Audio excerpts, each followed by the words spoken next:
There is no honor among thieves in the first place. He put hard times on Dusty Rhodes and his family. Hard times are when the textile workers around this country are out of work and got 4 or 5 kids and can't pay their wages, can't buy their food. Hard times. You know that I'm the cream of the crop. It doesn't matter what your name is. I have come here to chew bubblegum and kick ass. Woo! I tore them all down. And I came here for one reason. To attack and keep coming. I did this for the rock. You will rest in peace. I asked you 1,000,000 times to join the NWO, or you would be born alive. Shut your mouth, you thong-wearing fatty. Bang, bang. And what you gonna do when Hulkamania run wild on you? And that's the bottom line, cause Stone Cold said so. Yeah! I will ride in nothing but limousines, and I will make love to nothing but the best of the women in the world. You don't know what hard times are, Daddy. You will know that your ass is mine. Bang, bang. The best there is, the best there was, and the best there ever will be. You got a championship belt? I don't. That's right, I'm a Paul Heyman guy. When Ric Flair's in town, showtime. Woo! Sweet! My belly's just a little big, my hand is just a little big, but brother, I am bad and they know I'm bad. Beat me if you can survive if I let you. Orderly! Woo! It is Rolex time! Quote the Raven. You just made the list! Who you beat, brother? Did you dig that? Sucker!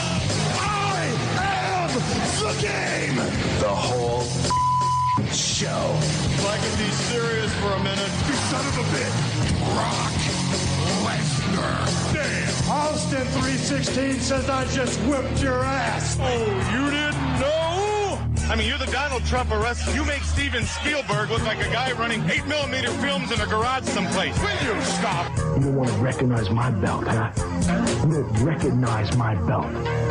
I think you're a liar. I think you're a flat-out, straight-up, lying, crying bitch.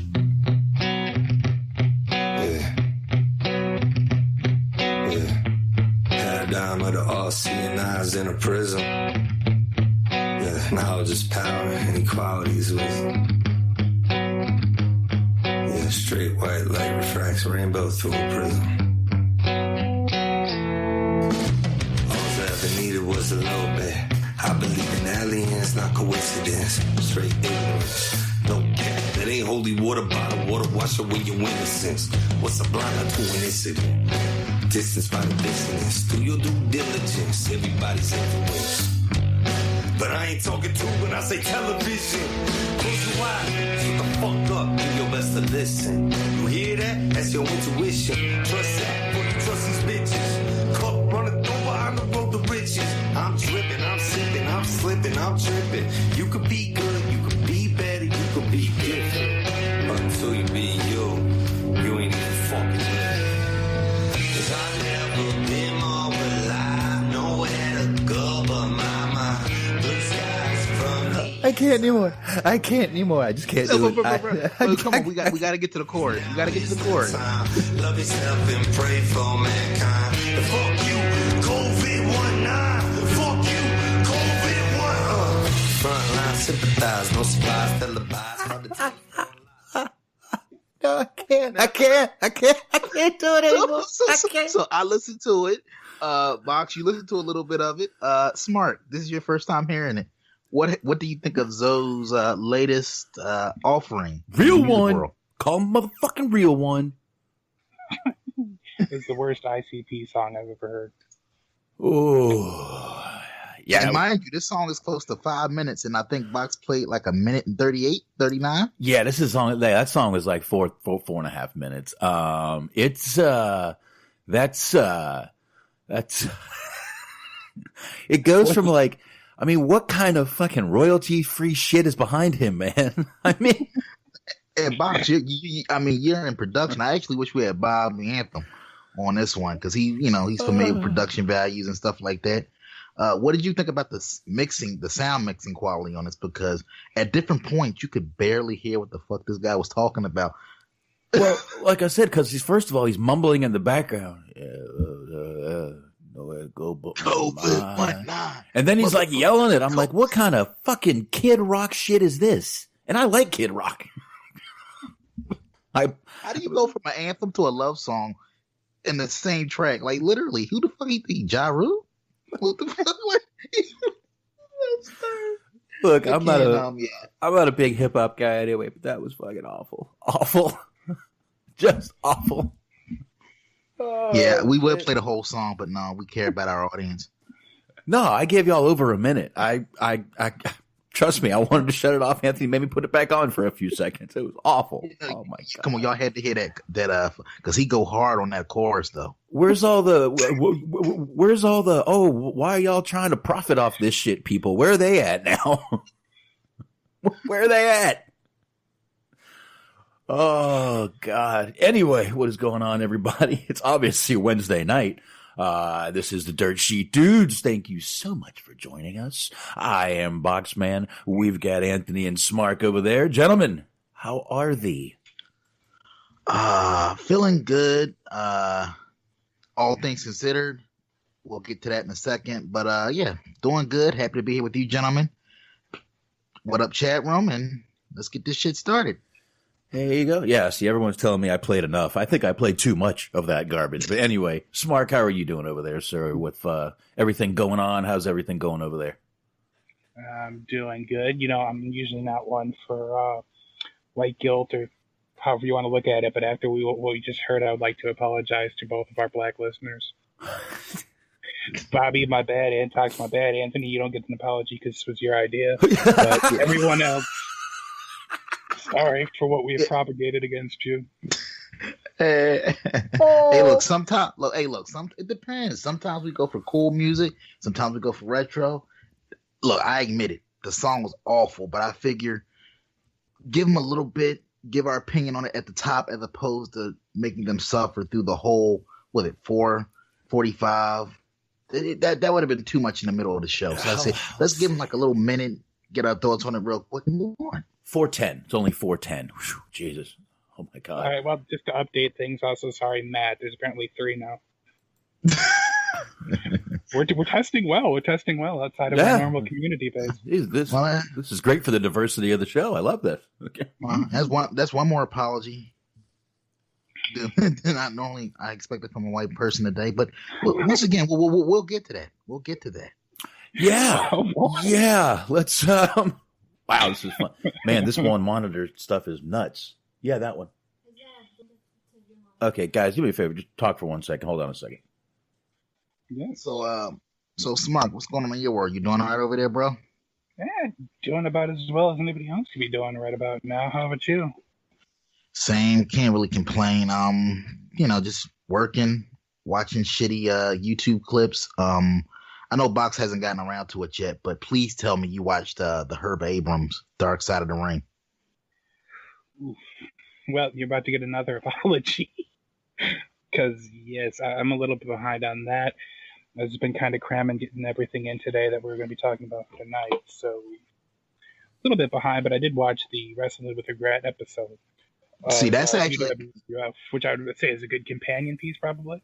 Oh, yeah, for sure, because that actually covers a lot that they didn't get into. But, yeah, hopefully you guys can watch that by Friday because, man, like, it's like if you are a wrestling fan from any era, you've heard the name Herb Abrams in passing. You might not know his story and all that, but, man, Google that name, folks. If you've never heard of Herb Abrams prior to the Dark Side of the Ring, Google that man's name. Man's a fucking legend. He wanted to be one in life, but he became one in death. Yeah, sorry about that, guys. Yeah, I've been seeing a lot of good stuff on Facebook about it. Everyone's saying this is my favorite fucking episode. So, definitely want to check it out. I just didn't have time today. I should have time tomorrow night. So, I just leave you with a simple quote from one B. Brian Blair. He's of the Killer Bees fame. All I know is that Herb Abrams died doing what he loved. Dramatic pause. Cocaine and hookers. Fucking legend right there. That's your teaser for Friday.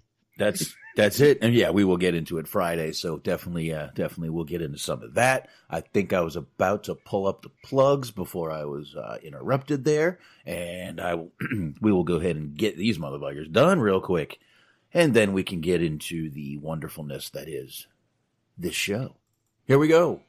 Wrestling OD. Don't forget to check out the Wrestling Overdose. That is Shaheen over there. Check him out on nuclearheatshop.com, chairshottees.com, and clotheslined with a dmedia.com. Of course, check out the High Marks and, of course, Inhuman Experience. That's Bobby Anthem and Bobby Blades over there. And Unscripted Wrestling. Eric, Doug, Daniel, they're over there doing it. So go ahead and check out Unscripted Wrestling. And, of course, Stephen Milan. Check him out on Letterboxd, boxd.com/Stephen Milan, 2 L's in Milan. And don't forget, subscribe, rate, review. We're on Spreaker. You can follow us on YouTube. You can get us on Stitcher, iHeartRadio, Spotify, Google, TuneIn, Player FM, anywhere else. Okay, good. Go, Anthony. Bottom Line Pro Wrestling Podcast, Jason Clark. Available on iTunes, Stitcher, iHeart, TuneIn, wherever you get your podcast. Just recently celebrated 100 episodes, so congratulations to him for that milestone. And also, check out my homie Ray Wrighton. She's dropping a new episode later tonight. Rant Time with Ray, available on Spotify, Google, Stitcher, wherever you get your podcast. Give them a listen, a download, a review, subscribe. There we go. Absolutely. So, guess before we get into the fun stuff, which is of wrestling, Anthony, I think you had something you wanted to get into. Get off your chest, if you will. Yeah. Yes. And I definitely want you guys' opinion and obviously the chat room, because we have a very educated and most importantly, a very tolerant chat room. Okay. Well, if they're listening to us, yeah. I woke up to some disheartening news. First and foremost, I want to dedicate this episode to the family, the friends of Arbery, Ahmaud Arbery, 25. So, to give you a little bit of backstory, this shit happened in February. I don't know if you guys checked the calendar, but it's now May. So this gentleman, like I said, 25, keep that number in mind, woke up, went for a jog in Brunswick, Georgia, where he was summarily gunned down like a dog in the street by 2 faggots, 2 KK carrying fucking. Calm down. Have you guys seen a video that got released earlier? I have. I didn't know that was Brunswick. I actually know Brunswick, Georgia. Yeah, I mean, yeah, been fucking. There. It is a 64-year-old and his 34-year-old son. So yeah, I've been there. Do the math. I've actually been there, but that's neither here nor there. But don't co-sign this town box. Please. No. I drove through to get to the other town. I drove through to get to Woodbine. I drove right through to Woodbine. That's all I did. But go ahead. No, man. But just to kind of break down what happened here. I guess like I said, he was going for a jog. The father, let me see if I can find his name here. Shitbag. Don't even. Why bother? Fuck respect. They don't deserve it. They didn't get his name. No. So the father looks out the window. He sees this guy, quote, hauling ass, and thought, I guess he was like some type of burglar in the town. So him, his faggot ass son, and a neighbor hop in the pickup truck and chase this man down. They tell him to stop. An altercation ensues, and they literally, like I said, like a dog, shot this man in the street. You know, people talk about COVID-19 and all. The original COVID-19 is called being black in America. Because don't even. I mean, as much as things have improved in this world, and I can't sit back and claim to go through what my ancestors went through, but this is bullshit. Anybody that saw that video cannot tell me with a straight fucking face that wasn't racially motivated. No. A mother right now has to bury a 25-year-old over some nonsense. And over some goddamn nonsense. And man. To say to say it was an altercation, I wouldn't even call it that. He was fighting for his life. He knew what was about to happen, and he was fighting for his life. That wasn't an altercation. That was fucking him trying to survive. That was survival mode. That's what that was. That wasn't an altercation. No, that was some bullshit. How these guys are not behind bars, I don't know. I wish they were. I want them to be. Hopefully this video gets a lot more people behind it, and they have to push to do that.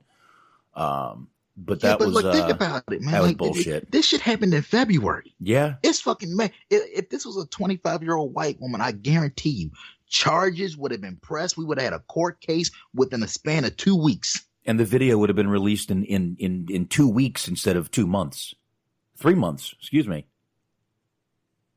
Like I said, man. Like I said, this was unadulterated murder. Yeah. They stalked this man, like literally. This man did nothing wrong. Hauling ass. And even jogging. I don't give a fuck what he did. Like to your point earlier, Box, you were telling me before we even went live. Once you found out the man was unarmed, there was no need to escalate it to that point. No need. Like I said, they literally, people talk about, I understand there's a legal process. Fuck that. As far as I'm concerned, this is street justice. This is one of those times where I feel like street justice is appropriate. It really is. I want to see these motherfuckers dragged into the street and treated the same way they treated this young man right here, because that was a goddamn disgrace. As far as I'm concerned, you can quote me on this.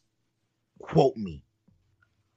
Before they put me in the ground, I am making it my mission in life to outlive these motherfuckers, just so I can find that grave, piss on it, shit on it, and light that motherfucker on fire. Damn. Fuck them, fuck they mama, fuck they family, whole goddamn family tree. I'm not adding to that. But yeah, man, whatever. But pro this, pro that. I don't give a shit. This is fucking human life, and that was bullshit. And yeah, I did say before the show, once they saw that guy was not armed, why did they have to get out with a fucking gun? Why? Because he was black. And he was in the wrong fucking neighborhood. Fuck that shit, man. Have you, Smart, do you, I definitely like your commentary on this one. Have you seen these gentlemen? I'm so, not even fuck that. These Duck Dynasty looking motherfuckers. Like, did you see the profile pic on these guys, Box? No, I didn't. Yeah, let me see if I can find a pic. If I don't find one, I know Antox in the chat. You'll be a good egg and do that for me. Yeah, I'll definitely. I'm up here in the chat, so I'll definitely check that out. But yeah, man, go ahead, Smark. I don't know how much you know about this, if much at all. I mean, it's just it's terrible. It's terrible. Like, if I can kind of just use what the chat's saying, basically, it's just unfortunately that's kind of the way it is. Not that that's the way that it should be, but that's just part of the system. Like, he really did pay the price just for looking differently than they did. Like, if it would have been a white person jogging, it wouldn't have been an issue. But the fact that he wasn't white, they decided to harass him because they assumed that he was doing something that he shouldn't have been doing. Mm-hmm. It's just, and unfortunately, like, the only kind of, I guess, moral victory is that, in a sense, a portion of this kind of thought process and belief and behavior, it's dwindling down. Unfortunately, it's always going to be present within a certain amount of people in society, but it seems like there's at least, it's not as prevalent as it has been in the past, but the fact that there's still not any like legal action being perpetrated against these men kind of prove that it still very much hangs over our heads as a society, as a people. Yeah. And I saw people, because when I was watching this, I was watching it on a live feed, and I was seeing some of the comments on Facebook. There were actually people going, "Oh, kind of funny someone pulls up right when this is happening. It looks set up to me." I'm like, motherfucker, are you fucking kidding me? Yeah, yeah, man. And look, first off, look at the video. It's going to be people out there that justify this. Well, he must have did something. We don't know what happened before the. Fuck that. That's a load of horse shit. I don't give a fuck what it was. If he did something, which I don't think he did at all, number one. But if he did, the reaction of what he got was not justified. that he was a black man in the wrong part of town, and they'll find any fucking justification, motherfuckers like that, to shoot us down like we're less than nothing. So once again, fuck them motherfuckers. Oh yeah, Die slow. Oh yeah, look at these guys. Oh yeah. Look at Duck Dynasty looking motherfuckers. They look like the kind of guy. Now Brunswick is a small town. I'm not saying anything here except the fact that you're probably gonna have a good old boy cop who knows everyone in town and ain't gonna do much about it because old Floyd over there, I know he wouldn't do nothing bad. So I'm sure, not that that police force would be corrupt. I wouldn't say that. All right, I might say it. A small town like that, the police force is probably a little corrupt. You know? Mm-hmm. You know, and it is a tiny little fucking town. So, I don't know. Listen, even if he was doing something, no, that's not what you do. Justify what happened to him. Fuck that. Nobody will ever be able to justify to me that man getting what he got. Like I said, literally, his only crime was waking up a black man in America and having a temerity, having a fucking goal to want to go out for a fucking job. Could you imagine? You waking up, all you want to do is go for a job. I mean, like, did he whistle at a white woman? Like seriously, like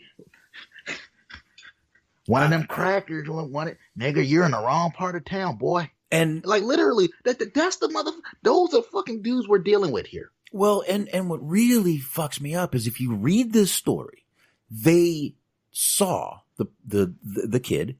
I'm just going to call him a kid because he still was, man, still a kid. They saw him. They went in their house. They got their guns. Then they got in the truck and chased him down. How is this not fucking premeditated? This was not self-defense.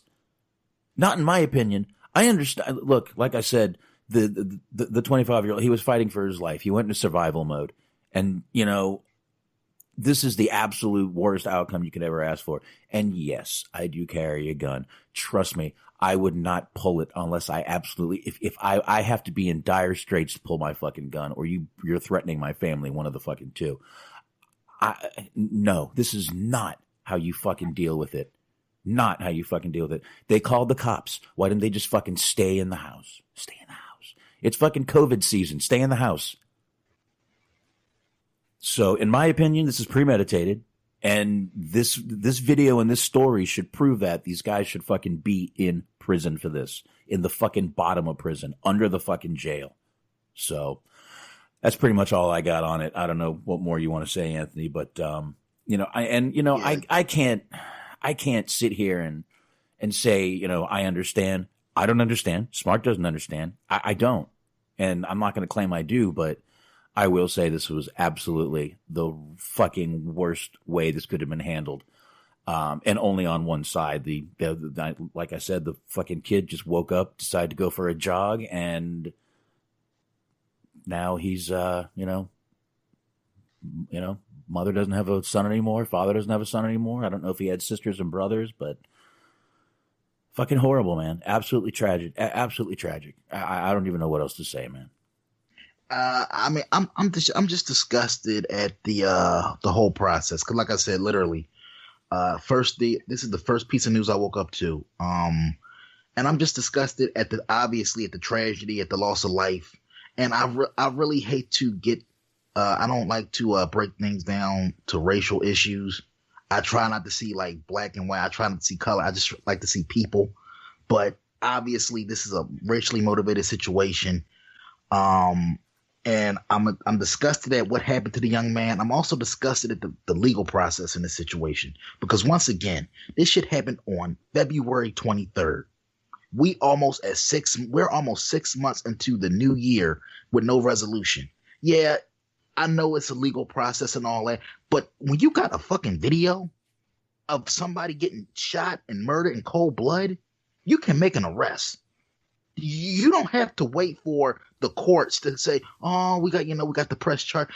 The cops can make an arrest, especially with broad fucking daylight. You have video proof that this man was shot dead, and out of respect to this man's family, out of respect to the legal process, lock these motherfuckers up. Public safety. Public safety. I don't want these motherfuckers on the street. No, but I do want to make one point, and trust me, this isn't. I'm going right here with this. It was the family's lawyer that put out that video. So I'm sure there's a method to that madness. He wants that video, he or she, I don't know. I didn't catch the lawyer's name, wants that video out. And that means the family has an attorney and they are working on this. So I'm at least, I can't say I'm happy for it because you never know the outcome in those small fucking towns. But I do hope justice is served quickly. I'll put it that way. One way or another. Exactly. As far as I'm concerned, people like this need to be made. No, seriously. I'm just saying. People wink, like wink. this. People like exactly. That's why I'm in full 100% agreement that this needs to be fucking street justice. Because as far as I'm concerned, people like this need to be made an example out of. Period. Point. Fucking blank. Fact, like I said, the fact that we're like 2-3 months, no arrest made, no nothing. Fuck out of here with that bullshit. That's complete bullshit, and you won't be able to convince me otherwise. Cold-blooded murder, unnecessary, a life lost, a family's without their relative over horse shit.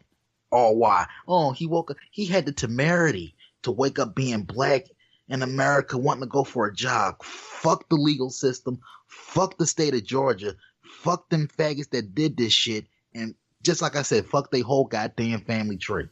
I'm done. All right. Smark, anything more on that?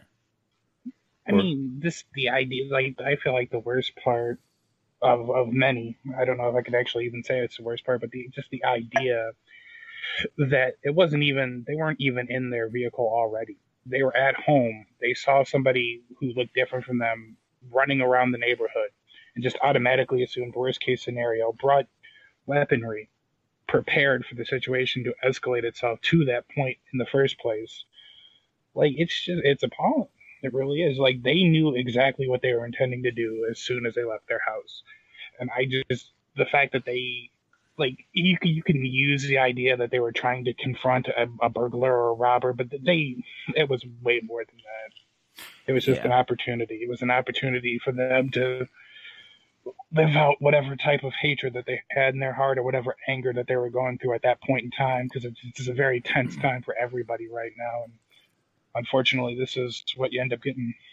Well, it was in February, wasn't it? Yeah, that was back in February. Even before that. So this was makes it even worse. Yeah, they didn't start shutting down places till the second or third week in March. So it was the second week in March. I want to say it was around March 12th or 13th. There. Yeah. So it was time. Like I said, it was a limited window, but they had time to get the ball rolling. Yeah, and once again, they're not cops. You don't fucking go after somebody, man. Like that, like Smark said, man, the whole situation. Just when you look at it, just from a common sense perspective, you don't have to be a fucking top flight attorney to look at the situation as fucked up. You're in your home, where you're theoretically safer if there is a threat outside your home. Yeah, call the fucking cops. Nope. This isn't street justice. This isn't vigilante justice.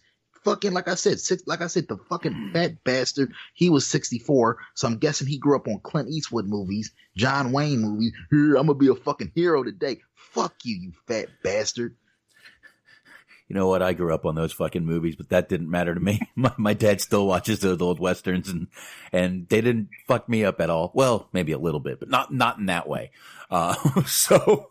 Again, man, you get these fucking guys and, these small fucking towns, they're pieces of shit. And there's no excuse for them. There's no excuse for what they think. I just can't, man. I just can't. There's no excuse for any of this. It all went down horribly. I'm glad the family has an attorney. I hope that attorney is fucking top notch. And I trust me, I'm sure a lot of people after this are going to be willing to throw in. So anyway, once again, I do not condone vigilantes, but there's a time and a place for everything. And I'll just say that. I think, Yeah, you know, yeah. That's something we need to get to on the old Hollywood show at one point. A Time to Kill. Great That's movie. that's actually an underrated movie. I saw that in theaters. That is. Plus, you get to see Ashley Judd sweat throughout the whole movie in a little like fucking, you know, tank top. Great movie. Yeah, and I think that's where I honestly started to appreciate Sandra Bullock's hotness. Oh, yeah, dude. Great. She underrated. She's very. I mean, her hot. Just to kind of like pivot and like bring a little bit of levity back to the show that we're kind of like known for the levity and the outrageousness. Sandra Bullock's hotness is very much underrated. I don't care what anybody says. Dude, she's a good-looking woman. We talked about her in Demolition Man. I told you, man. I think she's one of the best-looking women in Hollywood. Absolutely, man. Just perfect. Another flick, another flick she was in. Doesn't get a lot of play, but The Net. She sweats a lot in that flick movie. Oh, I like that. Of course, we got Matthew. And of course, Matthew McConaughey is in that movie. All right. A serious Matthew McConaughey. Yeah. You know what? It's kind of, it kind of relates to what we're talking about here a little bit.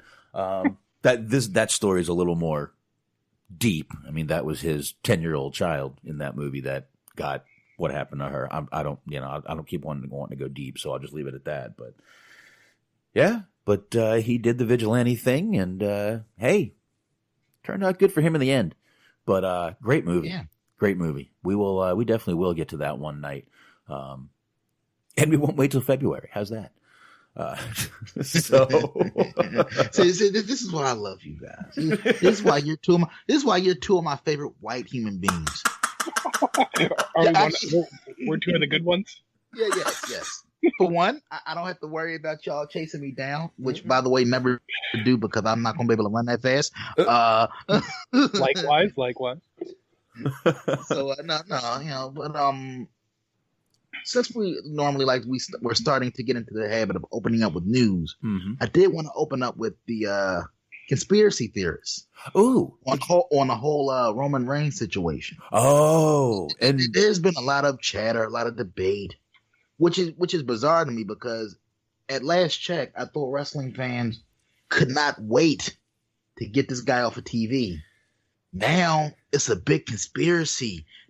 It's Vince McMahon is a petty bastard, which I will readily admit that this company, Vince, starting at the top with Vince, is very much petty. But to me, I'm like, man, wrestling fans need to calm the fuck down. Well, everything's not a conspiracy theory in this situation. I mean, the guy willingly said, you know what, I'm going to back off because of my health, my family's health. And from WWE standpoint, it really doesn't make sense to draw attention to him not being there, because then you got to get into why he doesn't want to be there. And also, it's like if you can't really promote him for anything on TV for the time being, why draw attention to him not being there? But they cut him out of a fucking video last night showing Money in the Bank cash-ins with Seth Rollins, dude. And by the way, you can look at this as hypocritical, or you can go, hey, look, wrestling fans have a heart. The guy's got his wife is pregnant with twins. He's got kids already. And he doesn't want to take the risk of getting sick and getting his family sick, which I will almost 100% tell you, I will guarantee his wife's gynecologist said that you should not be anywhere. You should stay home till this is over. I will guarantee he was told by a doctor that he should not be risking it. And I'll bet that's when he told Vince. I guarantee it, dude. And maybe wrestling fans have just gotten a heart and been like, hey, I understand why the guy is out. Vince should too. Don't do the man like this. So you can look at it hypocritical, or you can say, hey, wrestling fans aren't such bad people. Take your pick. I mean, some people have made some rational opinions, so I do want to shout them out. That I guess a lot of people are looking at it from the standpoint of it should be more of a balanced type situation. It's like WWE goes from 100 to 0 real quick. They shoved this guy down her throat for 5 years, and then the minute one thing comes up that doesn't jive with their way of doing things, it's like he didn't exist. What happened to a middle? Where's a middle ground? Like where you don't have to act like he didn't exist, but just kind of like, still kind of like keep his name out there for things that he was part of. Because I will agree that that little clip that they showed on Monday, they basically they treated him like it was a Chris Benoit match. Like he had no involvement in that match whatsoever. That was some damn clever editing. You would have thought it was Christian in the match. I mean, I will admit that was a little petty that they just made it seem like but this proves something that we've said. All three of us have said this. Number one, everyone is replaceable. I don't give a fuck who you think you are. You can be replaced. And number two, WWE will use you and spit you out when they're done. They don't give a fuck. Plain and simple. I think that's the 2 points that I get out of this whole story right now. Smart, what do you got? Yeah, I mean, 110% agree. I mean, it's like you said, it's not anything new that we haven't been saying before, but I thought even from the very beginning, like before they even started doing this, that there was going to be some sort of a backlash because they have been tirelessly trying to push that guy up the proverbial, perhaps literal hill to get him over. And this was supposed to be his big, crowning moment, the opportunity to be able to main event the show and win the title and not even have to worry about having crowd backlash. And then he made a very logical, sensible decision to not participate, not put himself at risk, and it seems like he is kind of paying for it a little bit, and it seems like there was a little bit of a backlash over it. Like at some point, but I mean, it's they keep saying that it's voluntary. People can choose whether or not they perform for the next couple of months while this is taking place. But just like the trips that they were doing to Iraq, the tribute to the troops thing, where they claim it was mandatory or that it was voluntary. It's not.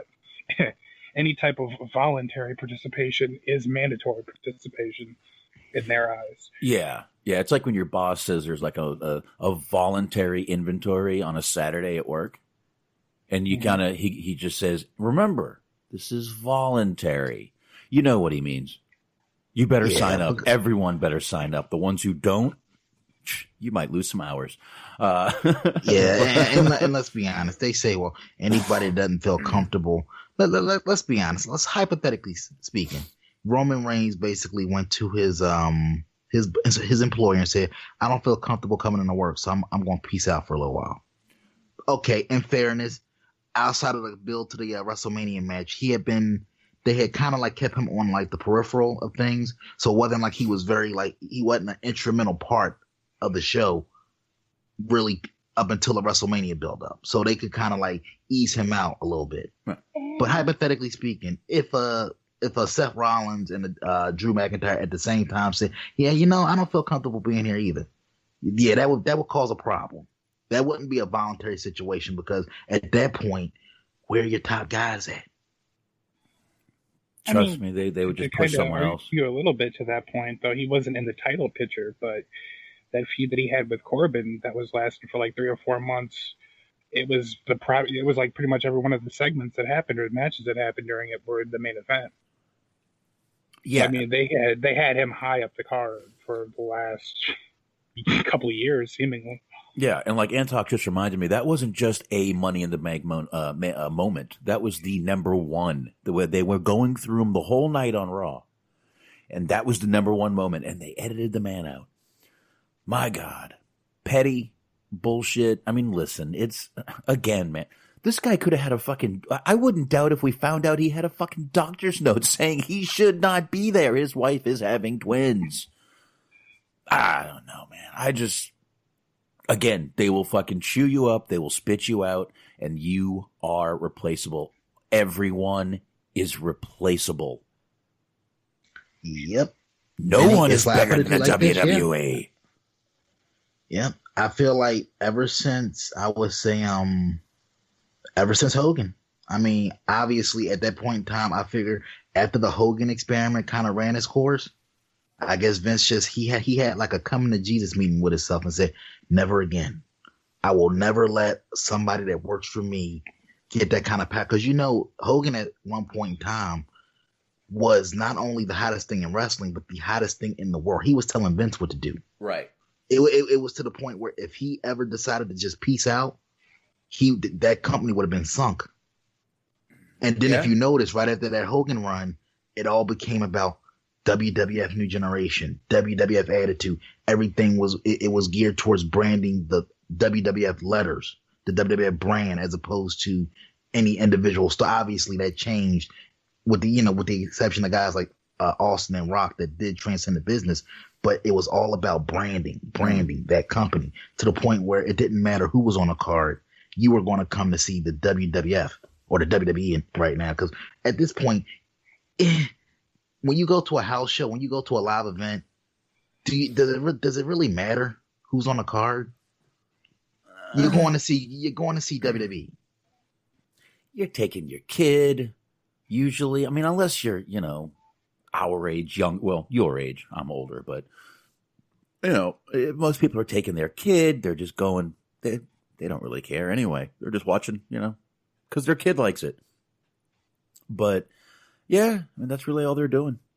I don't think. Hey, even John Cena made that point. Who are you really going to see? You're not paying for anybody anymore. It's not since I'm not there. and I'm glad you brought that up. Look, John Cena, while we're on the subject of unjustified hate and just wrestling fans being fucking weird and wild. So John Cena posted up a picture. It kind of went viral that he kind of went to see a dying kid who's a wrestling fan, specifically a John Cena fan. Had his mask on, and you had some people questioning his motives. Like he's just doing it for attention. Like, look, at the end of the day, look, I'm just going to say this. I don't give a fuck what his motives were. It's not about John Cena. It's not about wrestling. He was fulfilling the wish of a dying kid. If meeting Cena made that kid happy, made his days just a little bit more bearable and fun, who gives a fuck why it was done, man? Jesus Christ. People need to lighten up and think about the bigger picture when it comes to this thing called life. Dude, if you're questioning the motives of a guy, this is his 650th Make-A-Wish. When grow the fuck up. Literally. My God, and if you can't grow up and why would you shit on a guy doing this? Listen, I'll shit on the guy's wrestling. I'll shit on that he's a fucking polarizing guy. I'll shit on the fact that the 5 moves, 6. I'll do that, but you know what? I respect his work ethic. I respect what he does. Listen, the guy has worked his ass off. No matter what you say, no matter what you think of him, he has worked his ass off. That motherfucker, when he was really wrestling, think about what he was doing. He was wrestling. How many talk shows was he on a week? How many appearances did he have a week? How many radio shows was he doing a week? On top of wrestling, on top of house shows. How the fuck can you shit on this fucking guy for his work ethic? I don't get it. And to question how he could do this after 650 of these, now you're questioning him? Let me tell you something. Whoever's questioning him, you're kind of the piece of shit we've been talking about all night. I'll leave it at that. Smart, please, before I get angry. I mean, you summed it up pretty well. I would say, I get the idea of, kind of breaking it down a little bit as to how the company handles things. Because the way the company handles things sometimes, they can definitely be kind of exploitive in their charitable affairs, kind of disingenuous sometimes. But the actual people that are going through, and fulfilling these kids' wishes, you can't criticize them for that. Just imagine what it meant to the kid. Mm-hmm. Imagine how special the kid felt. The kid's not worried about just being good PR for their company or whatever. The kid gets the opportunity to do something that he wanted to do more than anything else before he ends up passing away, and that's really all it boils down to. And what are they going to do? Oh, sorry, COVID's around, so no. What? Honestly, I thought that that's what they were doing. I was actually a little bit surprised when I saw that they were still kind of going out of their way, or he was still going out of his way to fulfill those wishes, actually, like in a good way. It was really surprising. I have nothing but the utmost respect for him for doing that. Exactly, man. Like I said, you can shit on his wrestling. You can shit on his character. You can even shit on the fact that he made Nikki sign a fucking contract just to live with him. That's fine. But you cannot fucking deny this man's work ethic. You cannot. The guy is a fucking... Like I said, he was doing house shows. He was doing Raw. He was doing TV appearances, this, that. Just absolutely amazing. You cannot shit on the guy's work ethic. We're going to actually have to incorporate fucking shitty wrestling fans into the title somehow, because once again, Box, you're giving me nice segues tonight. You mentioned Nikki Bella. So Nikki Bella released a little story. It's part of her memoir that she was raped in high school. And look, I know it's the cool thing to make fun of the Bellas, you know, and don't get me wrong, I'll always make fun of those superficial bitches. But I feel like in this instance, cheers, that she's shooting straight on this one. I don't think that this is some type of PR move, some type of story you kind of throw out there for sympathy. I just feel like, once again, dude, like certain things people don't fuck around with. And I feel like, once again, this is just wrestling fans using this as a reason, using this as ammunition to go after people that they don't like. You don't like their wrestling. You don't like the fact that, you know, you don't like their presence on your TV. So anytime they put out anything even remotely resembling real life situations, you're going to use it to shit on them. I personally don't think Nikki Bella was lying about this situation, but what do you guys think? I'll be honest, I didn't read the article. I saw something on it. I saw the headline. I started reading the article, and then I got a phone call, so I had to stop, and then I had to do something. But I didn't read the whole article. I will say that's something you wouldn't go public with if you were lying about. I mean, there's ways to. I mean, I know she didn't tell anyone, but that's in these times, the Me Too times. That ain't something you fucking come out if you're not telling the truth. I wouldn't think. Yes, again, Nikki Bella is a superficial, anything for attention type of woman. But again, not something I believe a woman usually lies about. All right, so I did pull it up real quick, and this is getting a lot of coverage, and like not just fucking wrestling sites, People, Time. Mm-hmm. So once again, this is not something you put out there. People? Yes. Okay, I'm sorry. So I did find an article, so I'm going to read some of the excerpts for you, Box. Okay. Let me see. I wanted to keep it a secret, Nikki Bella tells people of her sexual assault, which she revealed in her new co-memoir with sister Brie Bella, Incomparable. That title is still douchey, but that aside, Nikki Bella is opening up about her painful past in her new memoir. Blah, blah, blah. She shares the grueling details of her sexual assaults, why she felt ashamed to share her truth, how she learned to let go, and how she plans to empower others. At 15 years old, Nikki was raped by a fellow high school student she, quote, thought was a friend, she said in her book. Then at 16, she was raped again after being drugged by a college-age man. There is, and this is a direct quote from her now, there is the horrible offense in the moment, and then the shame and blame that follow and feel almost worse than the original pain, she wrote in the book. When something like this happens to you, you understand the blame, the victim mentality, how easy it is to feel shame rather than anger, how easy it is to feel like you could have stopped it yourself. Speaking with People in this week's issue, the mom-to-be explains why she held on to that blame for all these years and the rippling effect it had on her life, her relationships, and her future. You see, when that happened to me, I immediately felt so ashamed and blamed myself, and that's what made me want to keep it such a secret, she says. And keeping that secret and blaming myself, I started to lose my confidence. I started to disrespect myself, and then the relationships I got into at a young age, I let other people disrespect me and felt like that's okay. That is what I deserved. So I'll stop there for a second. And once again, man, that doesn't strike me as typical like Brie mode and, let's have a drink. That to me, that felt like Nicole.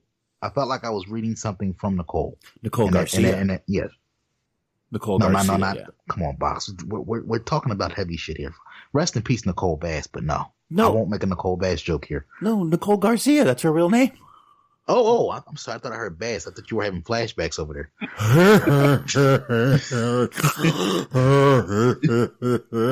Sorry. Nah, but I mean, I don't know. When you hear stuff like that, I mean, what's your first thought? Do you call bullshit on her, or do you think that's a woman being honest? My first thought, there are millions of women in the United States and all over the world that probably have said those exact same words to themselves after that happened to them too, and have kept it a secret, and still probably do, and don't have the outlet that she does. So that's the first thing I think of. The second thing, again, man, why lie? I get it. It's a book. You're supposed to put crazy stories in there, but this is, again, I don't think she mentions names or anything, but, and not that they could do anything. I mean, after 7 years, if it were Canada, there's no statute of limitations on, rape or, underage rape, whatever. I forget what that's called right now for some reason. Yeah. So, why lie? Why? I don't see the reason. You're going to get criticism for this. You're going to get shit on for this by people. They're going to think you're lying because of everything. And you've held it back so long.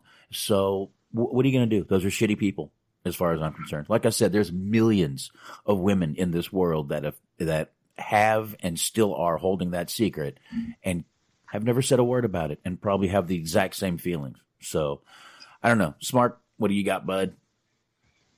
I mean, it can definitely be a very complex issue. I will say just off the top of, just as a kind of preamble or whatever, it's nothing like that has ever happened to me, so I can't, necessarily fully comprehend, like we were talking about earlier, when you're not in that mind state or you don't live that life, you can't necessarily understand everything that they go through and thought process and all of that. At the end of the day, you ultimately have a choice. You ultimately can decide whether or not you believe her or you don't. And there's no proof that's saying that she's fabricating anything. And there's no story that said, you have to determine what you think of it. And you can't necessarily tell people when the right time is to come out about that or to ever, if they choose to never come out about it, that's fine too. It's just, it's hard. It definitely happens. It happens all the time. Mm-hmm. And it was very kind of eye-opening to me when I started to work in jobs that had more females than males. The idea of, I had never kind of comprehended the idea of having to, or feeling the need to go to your car at night after work with pepper spray or mace or a knife. Everybody that I knew at these jobs, they all had something to protect themselves, and to be in the point where that is necessary, it's it's crazy to comprehend that. So I mean, that it definitely like I say, it definitely happens, and hopefully, if she is coming out saying that, hopefully it did happen, and not hopefully it did happen. I'm not saying that it's great that it happened to her, but hopefully she's on the steps of recovery. And hopefully it's not a fabrication, because if it is a fabrication, then you are belittling one of the biggest tragedies that can happen to a human being. Mm-hmm. So, I mean, just at the end of the day, personally, I'll take her at face value because there's nothing to indicate that she is lying. But, hopefully it isn't a fabrication, because that would be a very, very terrible thing. And, just, like you were saying, pepper spray and things like that. Do you know that one of the... trying to remember the actual statistics. It's right now for filing for concealed weapons is 6-to-1 women to men. It's for every 6 women, it's 1 guy. It's mostly women filing right now to get concealed weapons license. So yeah, I don't blame them. Hey, once again, man, that's just another reason I'm pro second. Women should be able to defend themselves. Unfortunately, not every woman is Ronda Rousey and can fucking kick a guy's ass. So, hey, and if that guy attacks you and you shoot him, natural selection. And Fox, I got to give you credit. You were right about the whole Me Too stuff being a motivating factor for her. Huh? So let me see. I was just scrolling through here. So here's another quote from the article. when the hashtag Me Too movement happened, I was just like, oh my gosh, she recalls. I feel like if I'm having these younger women look up to me, maybe I can help them and have them not hold on to this as long as I did. It wasn't until I was 28 and in a relationship where someone started to teach me how to respect myself. That's how long I held on to things and thought I had no boundaries. And I'd always look at Brie like, oh, she has boundaries. She treats herself with such respect. How do I not have this? And I knew why, but I held on to it for so long. When I look back at just decisions I made based off of it, I wish I could have heard my words now as a 36-year-old woman then and be like, you're going to be okay. Which, man, you got to figure like, well, once again, can make fun of the Bellas all you want. They've achieved the level of success that nobody listening to this broadcast will ever truly understand. And I think sometimes in life, like Smark said, you really can't put a time frame on when somebody tells their story, because this is like literally one of the worst things that can happen to you as a woman, like literally.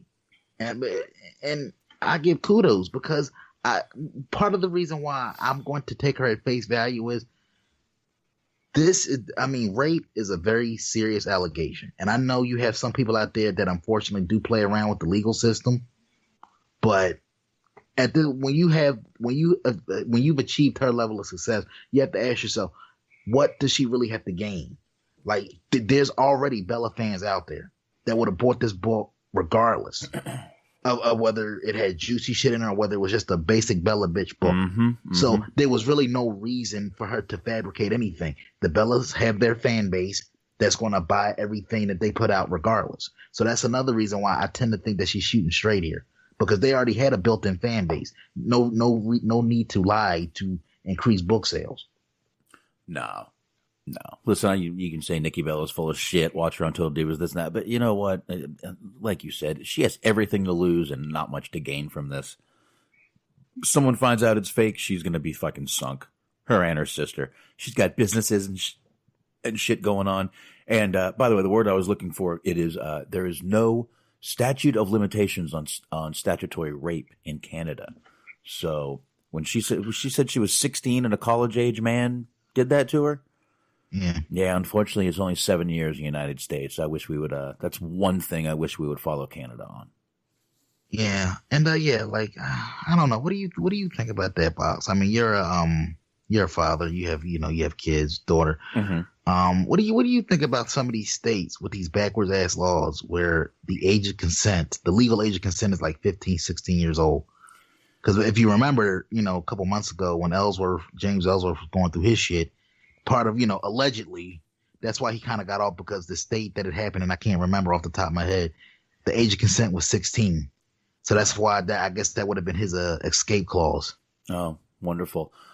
Listen, if you're 18 and you happen to meet a 16-year-old, fall in love, that's not as bad as if you're in your 20s or 30s, or and still hitting on underage girls. That's just wrong. I don't give a fuck what the legal age is in your state. Come on, what do you really have once you're in your 20s? What do you really have in common with a fucking 16-year-old anymore, or a 17-year-old even?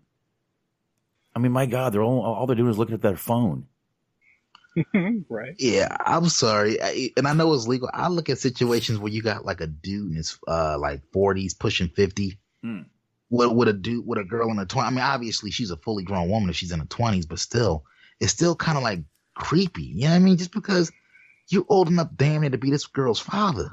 Yeah, but see, I'm that age, creepy, and you know?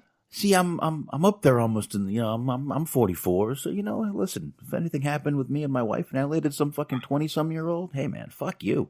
All right. No, I'm just saying, like for a smash. Look, I'm not saying for a smash and dash. Hey, I'm all for those.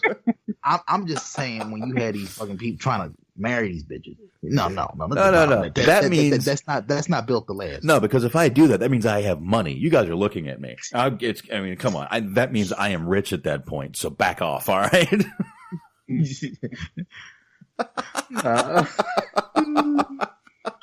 I'm rich, bitch. That'll be the series finale of this show. Boxman, it'll be like 52. All right, fellas. I met me a hot 20.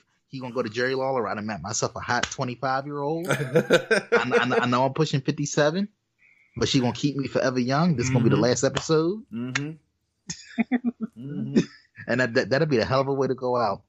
Whatever, man. She can kill me at that point. I don't give a fuck. Anyway, that's just make sure you take your heart medicine. Don't be a Lawler fucking a 27-year-old when you're in your mid 60s and damn near die. Take your heart medicine before you start pumping. Listen, I mean, if you're gonna go, anyway. But I don't know, Smart. Did you have any more on that, or should we? So far, Anthony has knocked out two stories from Friday and one for tonight already. I love this. Hey, I try to keep it going. You know. Now I got to find more for Friday. Herb Abrams, bro. Herb Abrams. Oh, well, don't that's worry. your homework. I'll be sure to watch that 100%. I promise. Yeah, actually, there's quite the departure that we've started on. We've taken some twists and turns in this journey tonight. Yeah, we've gone. I mean, we went from. The show's been very legal tonight.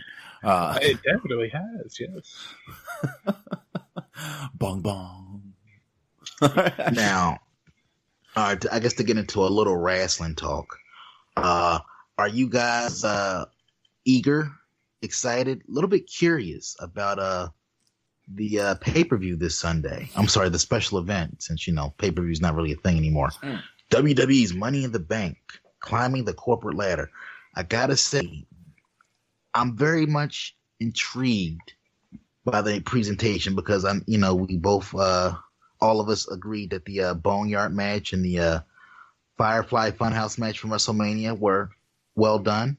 And obviously they're going to go the same cinematic route with the ladder matches this Sunday.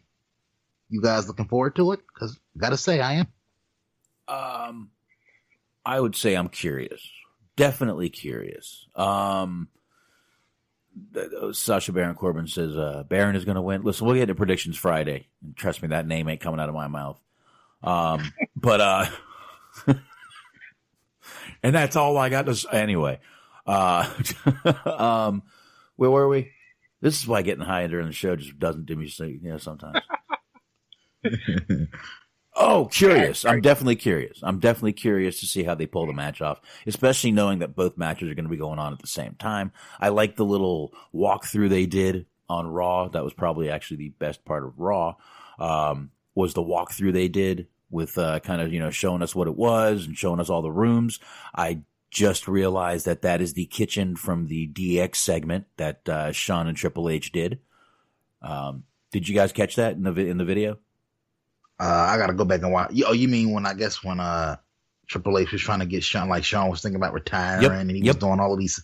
Yeah, I remember that. Yeah. That was the kitchen. That was 100%. That was the kitchen they were in when that was going on. So yeah, I did catch that, but I'm more curious than anything. Again, both matches going on at the same time. This is going to be a clusterfuck, and I guess we'll go live Sunday. Everyone, you guys cool with that?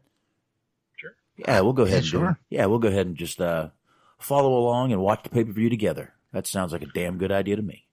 So yeah, but I mean, to give credit where it's due, we've kind of, not to beat a dead horse here, but we've kind of gone over the fact, the past couple of weeks that these empty arena shows are, depressing as fuck to watch. So the fact that WWE's actually, going the extra, starting to put a little originality into the presentation is they deserve a bit of kudos for that, because I remember enjoying the ladder match at WrestleMania, but thinking just how awkward it was because they were doing it live, or it was pre-taped, but live for viewers on when it aired, and it just felt awkward watching these guys take bumps through all of these nutty bumps with no crowd to play off of. At least with this one, hopefully with the cinematic approach that they're taking with it, I feel like it'll be a little more easier to digest. And I wouldn't go so far on the credit, because they were kind of forced to get original or have people stop watching your show, which their ratings are going down and down and down and Hey, you know me. You know me. I try to be a half glass full box. Yeah, I know. Look, I know it's like giving WWE credit sometimes. It's like, yeah, they don't deserve it. Yeah, I know. But sometimes you gotta find your blessings where you can find them. Listen, I can be glass half full, but really, I want to know who the fuck drank my water and handed me a half full glass. What the fuck is going on here? Fill that bitch up right now. Put ice in it at least. Anyway. All right, see? Smart agrees. Go ahead, Smart. Curious, excited, orgasmic maybe? Well, you know, we've all been a little bit curious, orgasmic, and excited at times. The show doesn't remind me of summer camp, so I can't. Sometimes you pay a lot for that, by the way. For being all three, especially. Oh, yes. Oh, yeah. But, you know, if you can work it all in within a half hour, you kind of, through a bit of a reduced rate, or so I'm told. But yes, any hoozles. I don't know where I'm going with this. Yeah, we were talking about Friday. I'm curious. Like, I hope that it is memorable, preferably in a bad way. Like, it's just a complete and utter shit show. Because I think the worst thing that could happen is just kind of a average, forgettable affair. Like, I hope that there's going to be something that just makes it like a total fucking train wreck. Or if they have to, somehow it's really good. I don't see that happening, especially if you have two, like, both matches going on at the same time. Mm-hmm. But we shall see. There definitely is a morbid curiosity, I will say. Ooh, morbid curiosity, yeah. And by the way, the roof did look really cool when they showed it on Raw.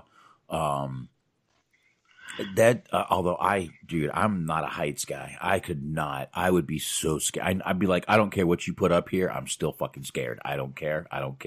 I know right over there is death, and that's all I know. Stop.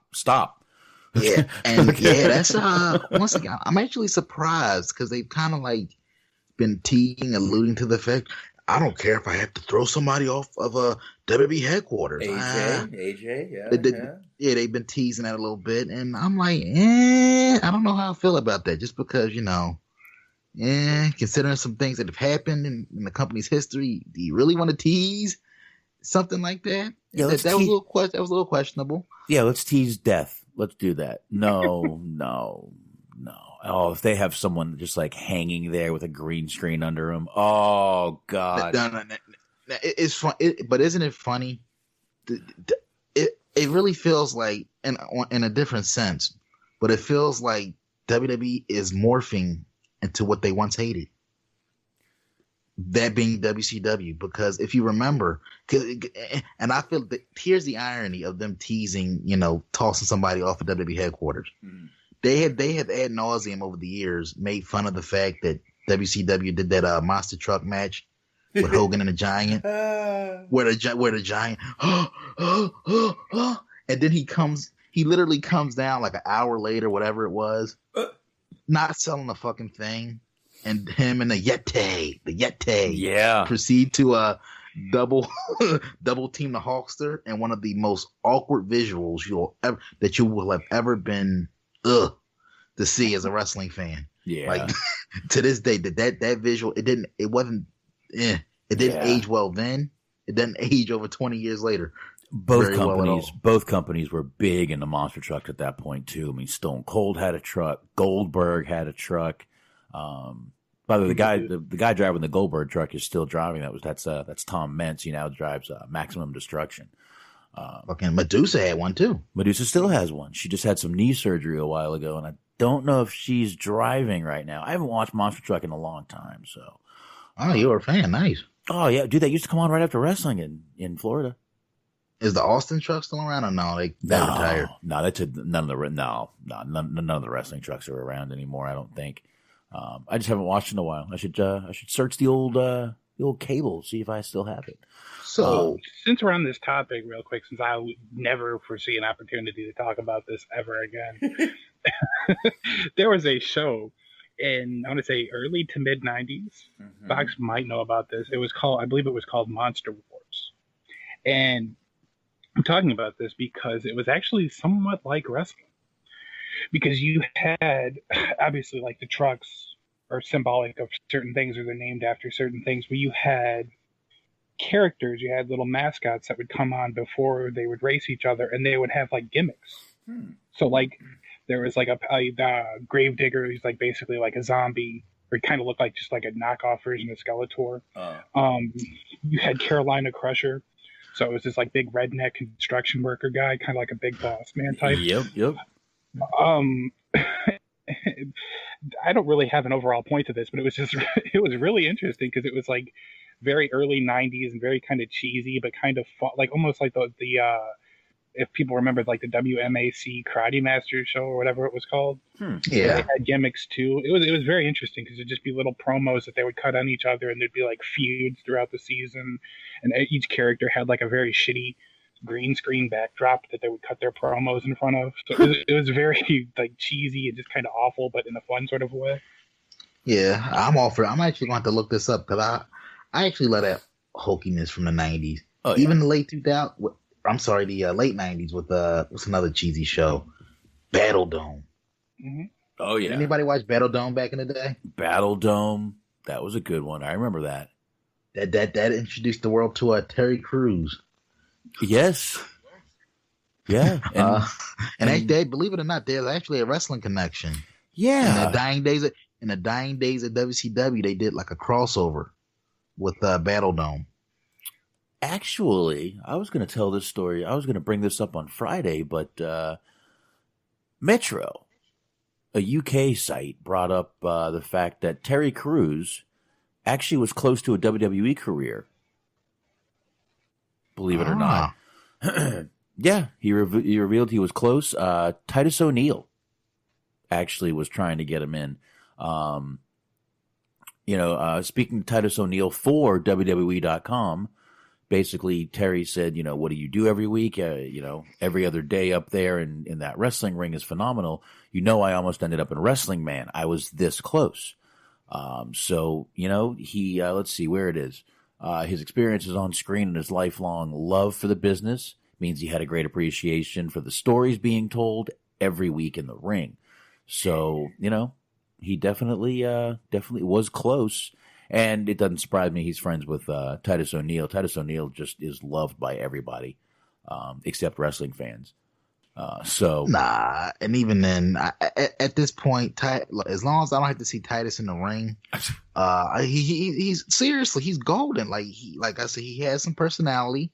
Give him like a talk show segment or something like that. He's good on the outside. Does a lot for the charities and the kids.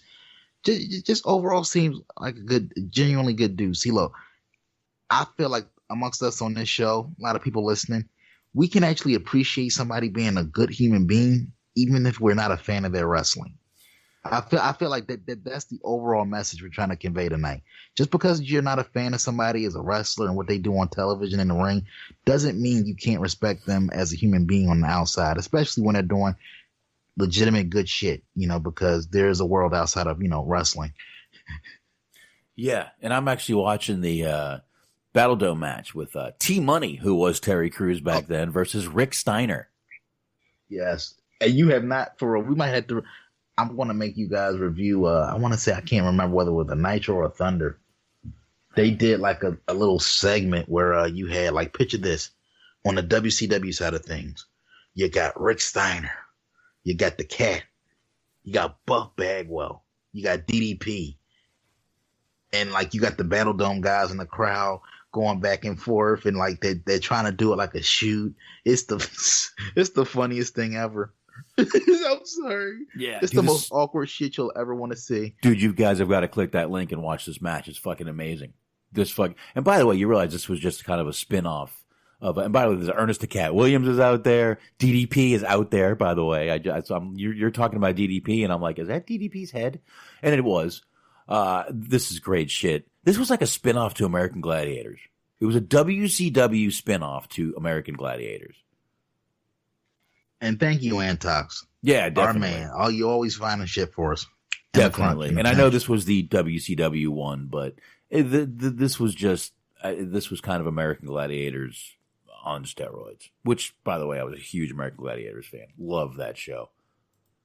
I actually preferred the Battle Dome more, so just because it had more character behind it, more personality. It was almost like if you want to compare it to like wrestling, WWF, WCW, Battle Dome for me had more of the sizzle, more of the personality, whereas American Gladiator was just straight about the competition.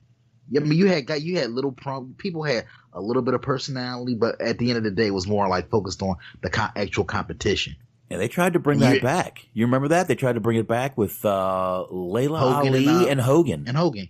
Yeah, when he was suicidal. And she talked him off the ledge. And Matt Morgan was on the show as one of the gladiators. He was the Beast.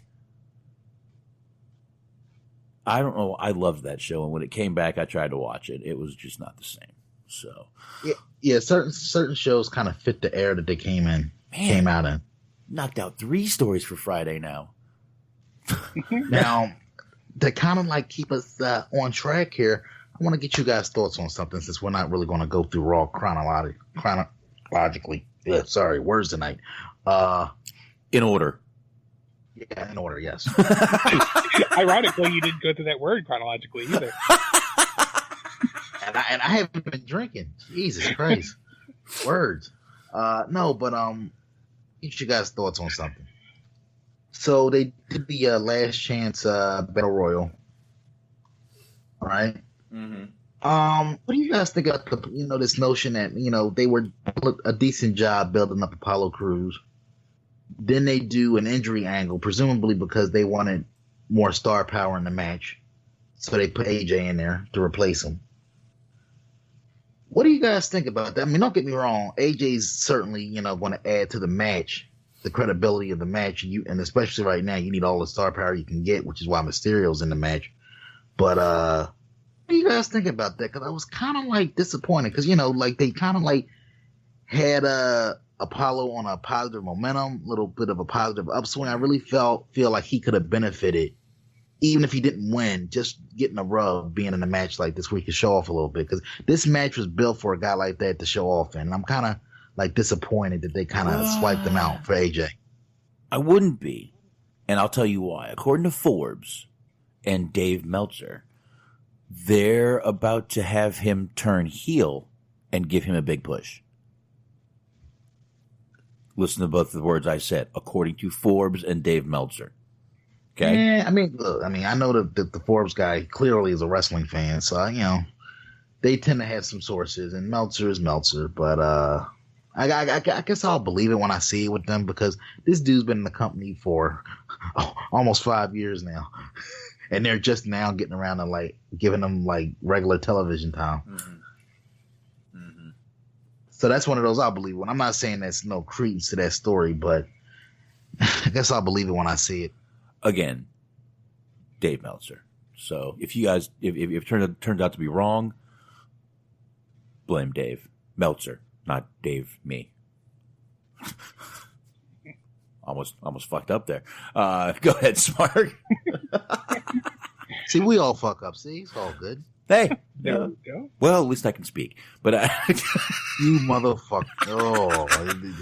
Oh, wait till Friday. No one's going to be here. That's going to be a fun show.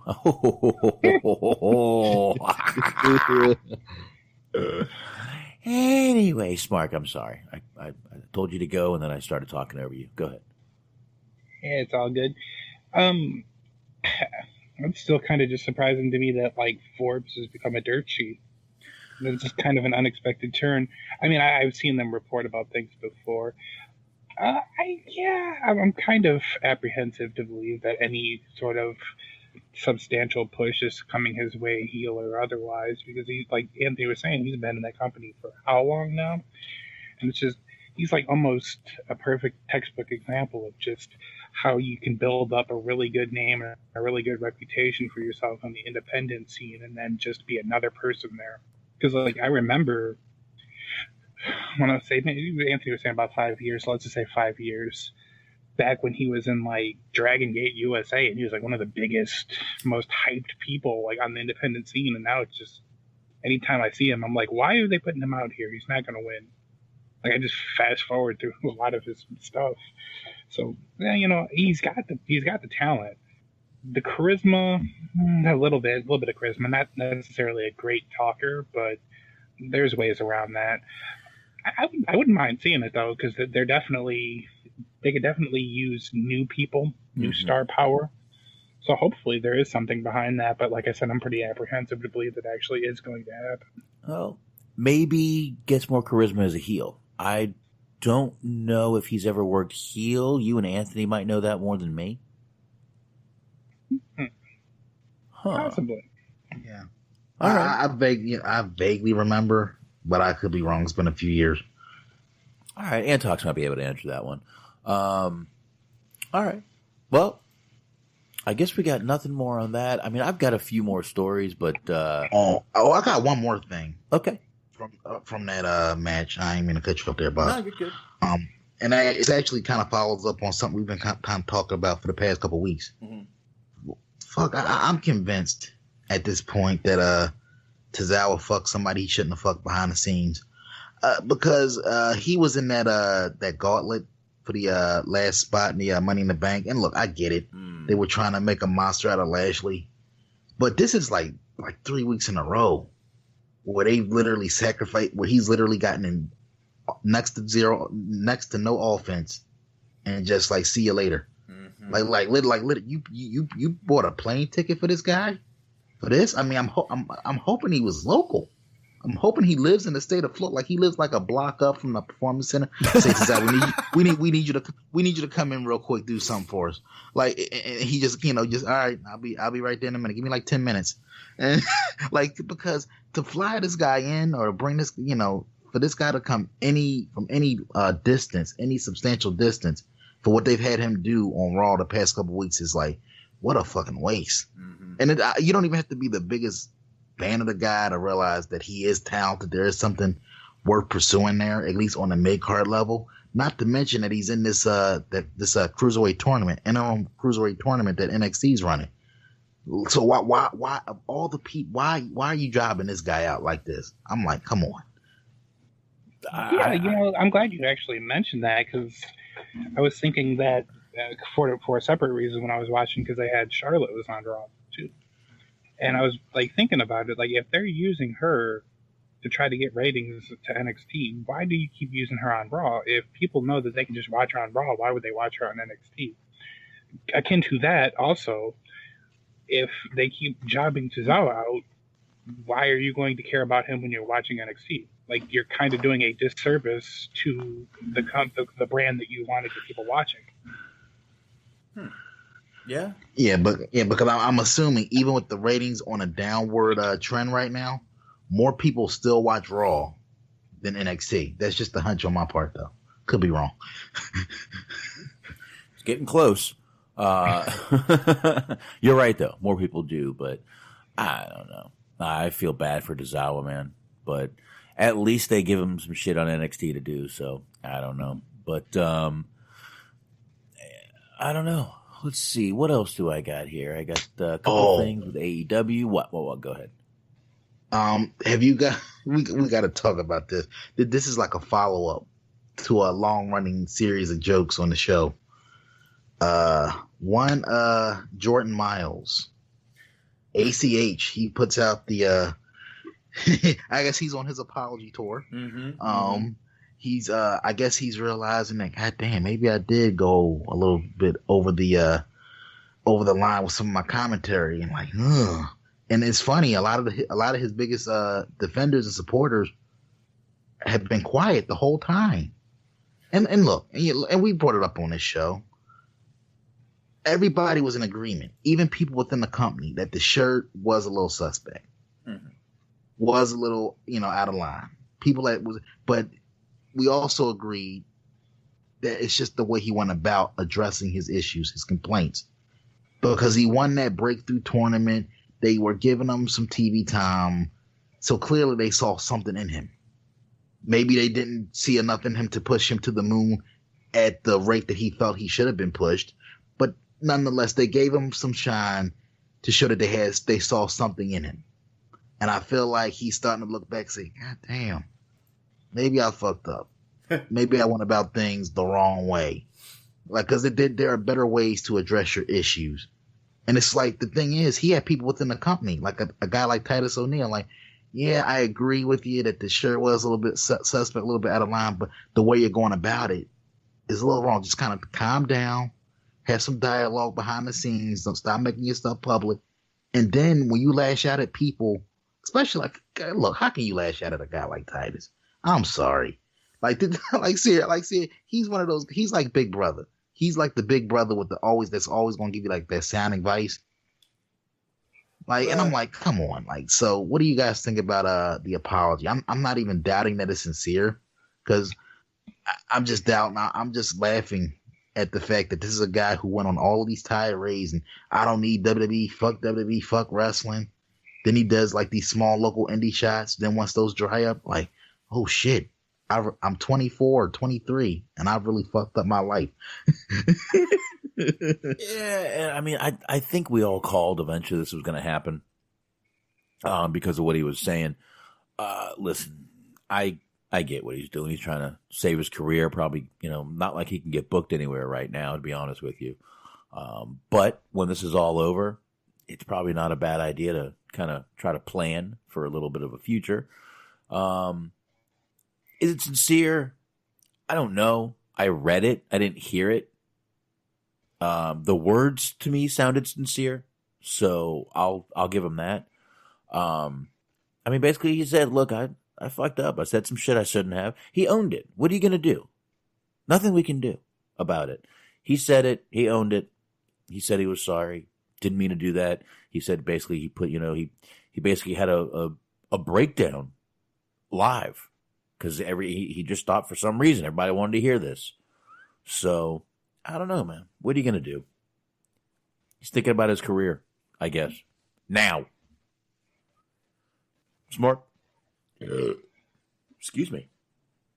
There you go. My thoughts exactly.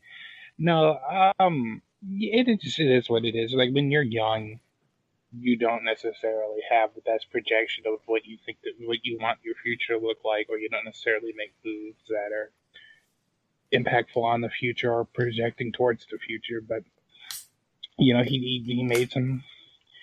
He had a very, very sound reason for why he was upset. It was just the way that he let his anger kind of manifest in the targets that he took aim at outside of the original target that kind of was harmful to his overall reputation and his future prospects in wrestling. But the thing is that, like, it's luckily for him, it is the wrestling business.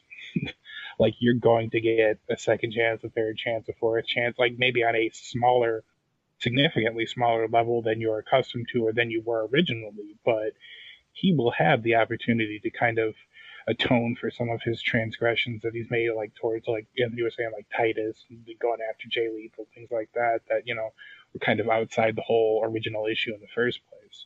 But it's going to take time. It's going to take time to rebuild the reputation, to be able to prove that you can be trusted inside the locker room and that you're not going to lash out at everybody or at just random people anytime you get upset, regardless of whether or not they're actually involved in the issue in the first place. So it takes time. Yeah, maybe we'll play. Cause I actually did find it, but we'll have to get into it tonight. We could play some clips of it on Friday. This was actually from a podcast interview. So what? All right. That'll give me much better context hearing what he said before and what he said after. Yeah, I'll send you the link and we can have that queued up for Friday. But I guess to kind of give my quick little thoughts on piggybacking off of what Mark said, it's going to take time, but to counter that a little bit, I just feel like I don't really think he would ever want to step foot into WWE again, because I feel like where he was, which wasn't very high to begin with, he would go lower. Because they would just bring him back. They would bring him back just to job him out for about a year, 2 years, whatever length they deem reasonable, and then they would just release him. Because the way he went after them, that literally, it's an old, it's like an old school saying, you don't make family business public.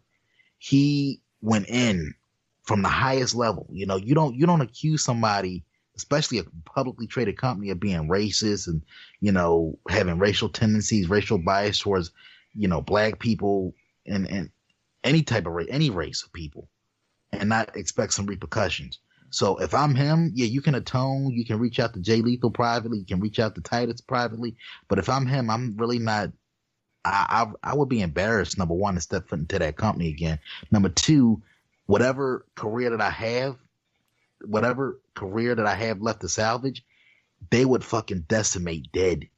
Because he would never, I say this with 100% certainty, he would never get any type of a fair shake after what he said about that company publicly. Mm-hmm. No fucking, they can say whatever they want, like we believe in second chance bullshit. Yeah. Bullshit. Like you see, we just talked about Portazawa.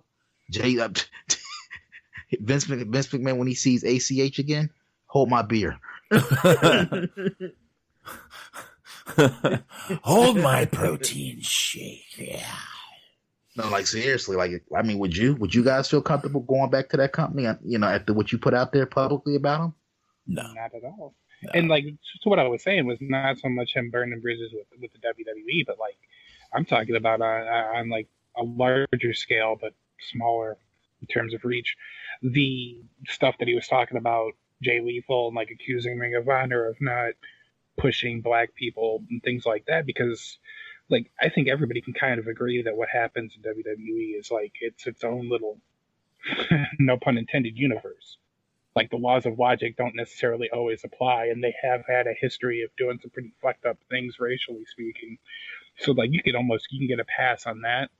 But then when you're also accusing people on the smaller independent level of, you know, some very, very harsh accusations, it's going to kind of hurt. I think it's going to hurt your chances to get jobs in just places like, you know, like PWG or, you know, beyond GCW or places like that.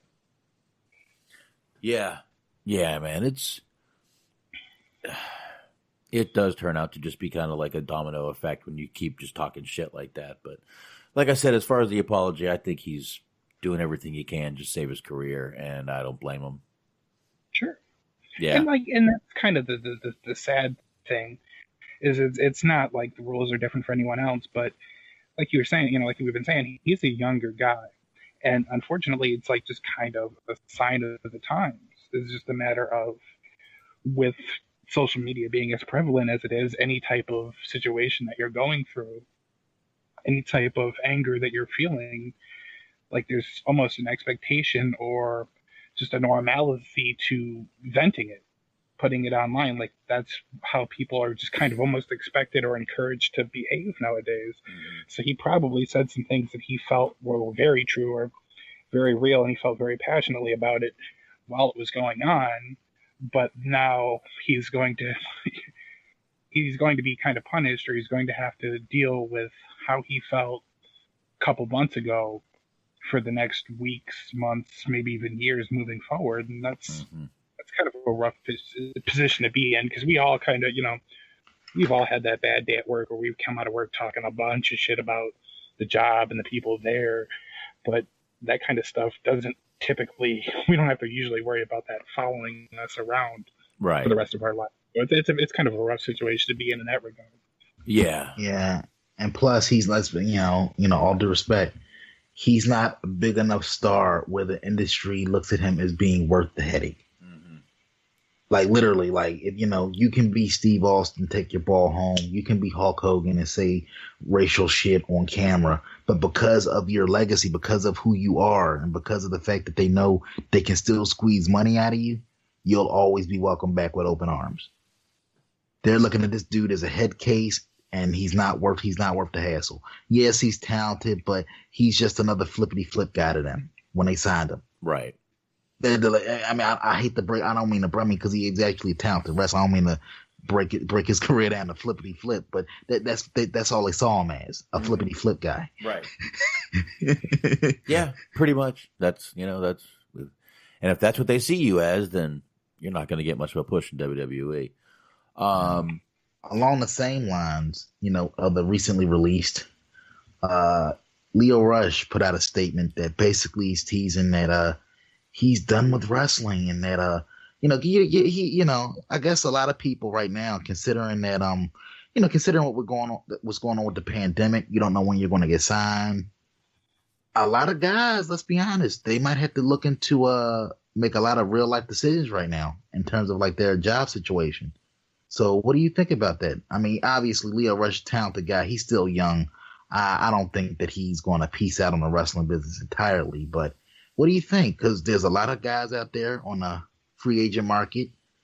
Nobody's really hiring right now. So what do you think? You think a lot of wrestlers are going to be forced with the decision to, oh my God, after 20-something years or 10 years of wrestling, I might have to get a real job. Some of them will, some of them won't. So, but yeah, I mean, it's going to be a decision they're going to have to make. And some of the indie wrestlers probably already had real jobs too and just did this on the side. So lucky for them. But Lio Rush, I mean, he's got a music career, right? He's put out a couple. I mean, I know we did make fun of the first song, but the last song he posted was pretty fun. It was pretty cool. No, I made fun of that one. That was me. That was me, Anthony. So I don't know. I mean, I don't care if he's done. He's done. If he's not, whatever. I was looking for you'll like this, Bob. I was actually looking at his Twitter for the exact quote that he put out, and I found this lovely tweet from 13 hours ago. Would you guys like to hear it? Yeah. Let's do some interviews and podcasts. Shoot me an email, contactmusicbyleo@gmail.com. Also available for music features. That means he's going to charge because he charges to be on podcasts and has for a very long time. So, yeah, that's really great. That's what he's doing. Let me see. I'm done. I'm just going to do interviews and shit on WWE and then go back in 5 years and blow them. Anyway. So I actually found it. Let me see here. Let me see. What's the exact quote? Let me see. I legitimately might not ever wrestle again. He actually went on like a little tangent.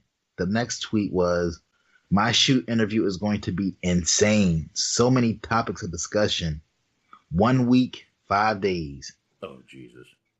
Jesus. I mean, I don't know, man. Like, I don't know. The thing about shoot interviews is when I saw my first shoot interview, I loved it. Mm-hmm. I still think it's a great concept. But I don't know about you guys, but I'm really kind of starting to get burnt out on the whole WWE fucked me over. And look, I'm not saying guys don't have legitimate gripes, but how many interviews at this point in time can you really watch or listen to of the same narrative? WWE fucked up my career. This happened. Triple H sucks. It's like literally the same shit. Hey. From people that you really don't have the same connection with that you had to from the 80s and the 90s, early 2000s. Yeah, it's time to break out the dick bag. Oh, again? Come on, Box. I mean, look, aren't you disappointed that after all of the years that kayfabe commentary teased us, that we were finally going to get an answer on how big is Batista's dick? They never gave us an answer. No. To this, I mean, I'm sure they could have got Melina for like a couple $100. She could have answered for sure. Yeah, absolutely. Her, I don't know, man. I don't know. I know we never got the answer, and might never. We might never. But Anthony, speaking of Marvel movies and Batista, WWE may be losing a couple more stars, and one they might not care about, one they might. According to Forbes, once again, and Meltzer, WWE is looking at WWE's Becky Lynch is one of two superstars that are kind of being courted by Hollywood, if you will. Becky Lynch is actually one of them. Like I said, she's going to be on the show Billions.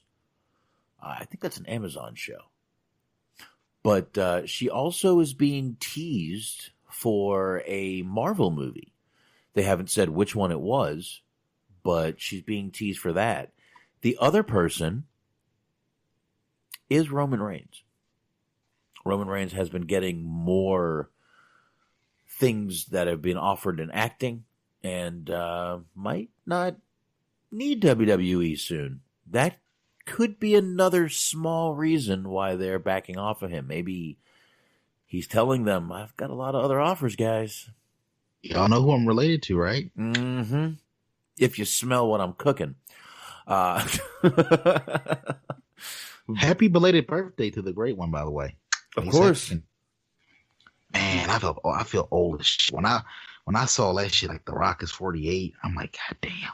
Getting old, bro. Getting old. Yeah. When the guys you look like, literally, when the guys you grew up watching are starting to age out and start to hit like 40, that's why I need fucking, guys like Sean and Scott. I need them off the TV, man. I really did. Because it just reminds me of how old I'm getting watching them. Yeah. Yeah. And Roman Reigns, by the way, is about to be in a Netflix movie, a David Spade movie called The Wrong Missy.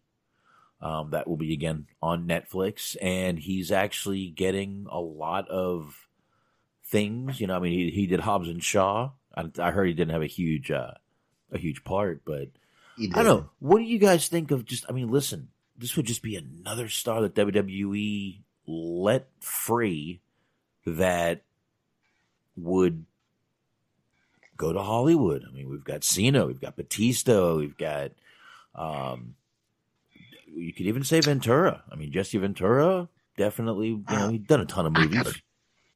I gotta see, but it's Jesse Ventura. I gotta see how Roman Reigns does on his own, because we reviewed that fucking WWE Countdown movie, and we've all agreed, we all agree that outside of WWE, a lot of these people have personality at the ass. Mm-hmm.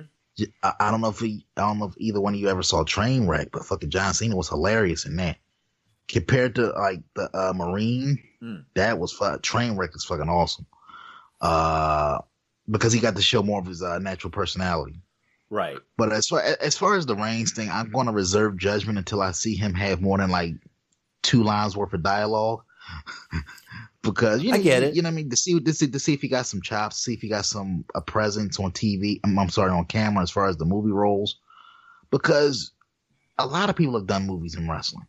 Fucking Ted DiBiase Jr., Ken Kennedy, and I don't see Hollywood knocking down their door. So, and we'll see. I'm not saying that Reigns doesn't have it in him, but I got to see more of his chops before I can make a decision one way or the other. Yeah, and by the way, Becky Lynch was on Billions on Sunday night. So, and that is an Amazon show. Actually. Yeah. I thought it was. I've got the Fire Stick, and I thought I saw it pop up there as one of the shows. So, but I could see both of those two getting ingrained in Hollywood, especially Roman Reigns. I could definitely. I mean, he's got the connections. He's got The Rock, obviously. Wow. So I think that's one that I could definitely see going over there. Becky Lynch, listen, if she does, it'll just be, like I said, one more gone to Hollywood. I mean, my God, Cena, Batista, holy shit. Go ahead. And think about it. I'm sorry. I ain't going to cut you guys off, but I'm like, how do you can't even bury these guys? Like, it would be hilarious if he goes to Hollywood before they got a chance to bury him on the way out the door. Oh, yeah. And literally, they put this dude over everybody for like the past 5 years. So unless you're just going to show his botches and fuck ups on a course of matches, you can't even show. You don't have too much footage on this guy laying down for anybody else.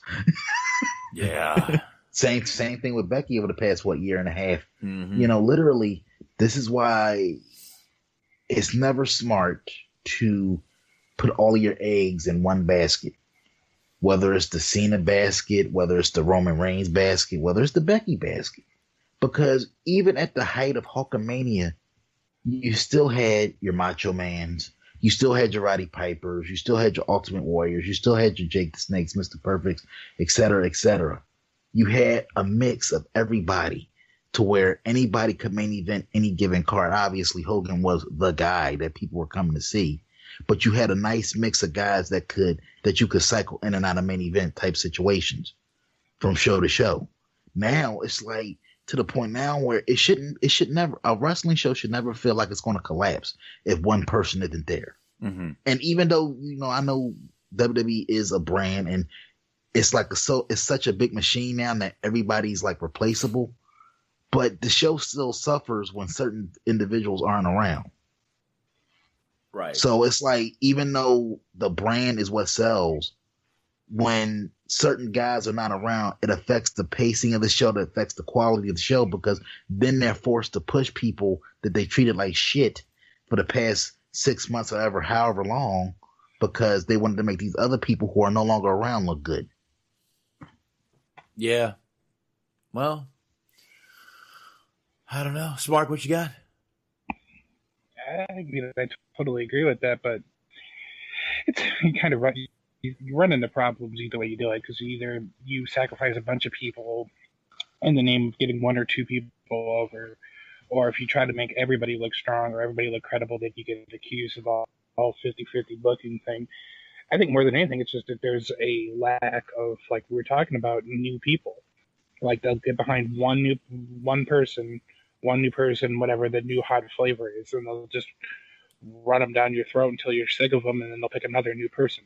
Instead of being like, here's a handful, here's a crop of guys or girls or whatever, if we're going to run with them and we're going to give them a good push and we're going to be committed to trying to develop them and make them credible, they tend to only favor one person at a time with that kind of thing, and it can be detrimental to them. Yeah, sorry, I'm looking at these WWE face masks. Are you please tell me you're joking, Box? Is this on our website? Let me click once. Here we go. Send. I just dropped the link. That is shop.wwe.com, Anthony. Yes, WWE has face masks now. They are washable. Let's see. They're $12.99. So for $12.99, you can get one. Don't want to do 13. Can't do that. They've got, let's see, Triple H, The Fiend, Ric Flair, Edge, Macho Man, NWO, Seth Rollins, Mustafa Ali. They got his little his lights on there. That's pretty cool. The Raw Women's Championship face mask. Of course, they got the WWE Championship face mask. Warrior. I like that Warrior one. I actually like that Ric Flair one. New Day, Heavy Machinery. Who's going to wear that? Bianca Belair. I go here now. Oh, my Lord. NXT. Up, Down, Down. John Cena. Kane. Sasha Banks. And, of course, Becky Lynch. So, yes, Anthony, you can get every one of those face masks. And if you're in the chat, you can click that link and take a look at them. If you're not, go to that. Just go to shop.wwe and type on in face masks. You'll get them. Wow.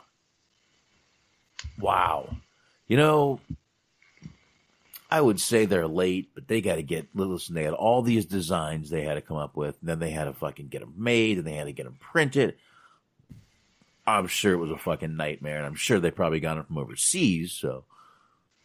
Yes, they were very appropriately enough made in China.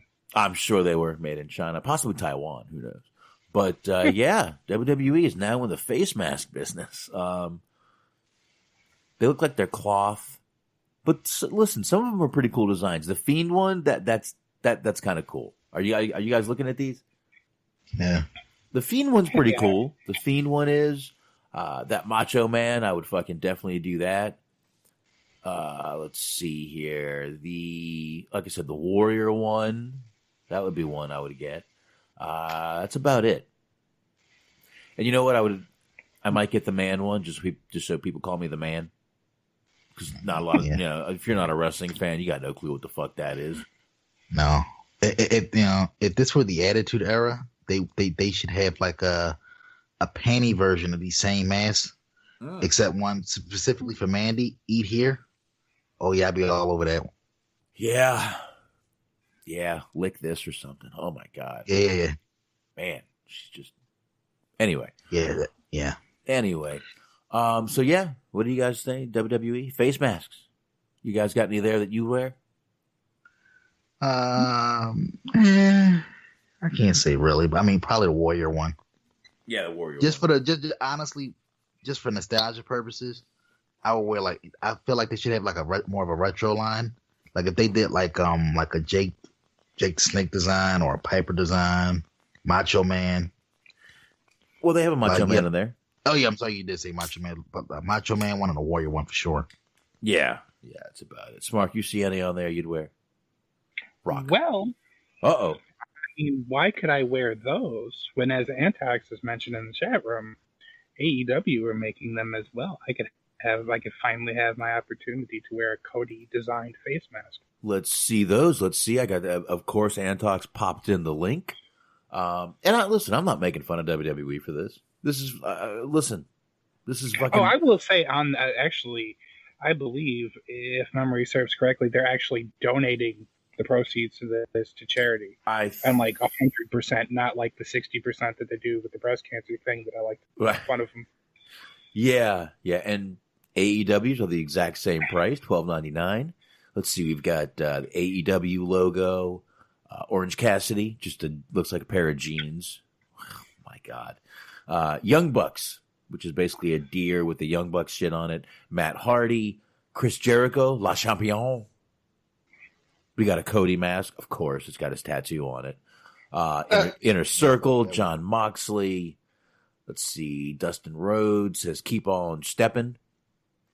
Actually, it says keep steppin'. Penta, El Zero Muero. He's on there. Luchasaurus. I actually like the Luchasaurus one. That's kind of cool. The Darby Allin one is actually pretty fucking cool, too. Jimmy Havoc. Who the fuck? Anyway. Evil Uno. Come on. Britt Baker. That's fucking stupid. There you go. That's all of them right there. And once again, that's fucking stupid. Here's the thing. Look, I get it. You gotta make your money. God bless them. But see what you just the merchandise you just rattled off there, Box. That is the biggest problem right now with AEW, a lack of star power. Oh, like literally after you get past Chris Jericho, who the fuck is gonna rock Evil Uno merch? Like, oh my, QT, no, mommy, I want the QT Marshall T-shirt, please. Who the fuck at it? Yeah. I gotta be honest, man. The Darby Allin one is really cool. It's basically his face paint, and it's right where your mouth would be. It's pretty fucking cool right there. I think that's one of their like that. Like at least Darby Allin has the benefit of having like a cool look. Yeah. So even if you don't know who he is specifically, you could put like a design of him with the half face paint on a T-shirt, and people was like, "Oh, that's cool. I'll get that. But a lot of literally, dude, come on, man. A lot of their merch is kind of like, eh. I know, man. Wait, look, listen, man. There's still a fucking an upstart, as WWE would call them. But the Luchasaurus mask, I think that's a good one. But that Britt Baker one is just. Ugh. I draw the line of that Cody one. This was just a dismissive statement regarding her. And then and to some degree I'd imagine it would be, but I actually saw the design, and you are every bit correct. It's one of the dumbest fucking oh my God, it's one of the worst designs I've ever seen in my life. And that makes it even more disheartening when I'm clicking on it and seeing the words in bright red, out of stock. And it says DMD. Yes. Oh, I'm sure someone's bought. And the bottom teeth on that shirt, they're all blinged out, and it says DMD. Oh my God, this is awful. Oh, this is so shitty. I mean, if you don't want anyone to approach you, which I guess is the whole point, it's perfect. Yeah, definitely. So was the which other one was really bad? The Evil Uno one? The Evil Uno one is just weird. I mean, Jesus Christ. And to be honest, the Moxley one is a little. Jericho's is fine. La Champion. The Inner Circle one is fine, I guess. The Young Bucks one unless you're wearing Zubaz with it, it's just not going to match anything you wear.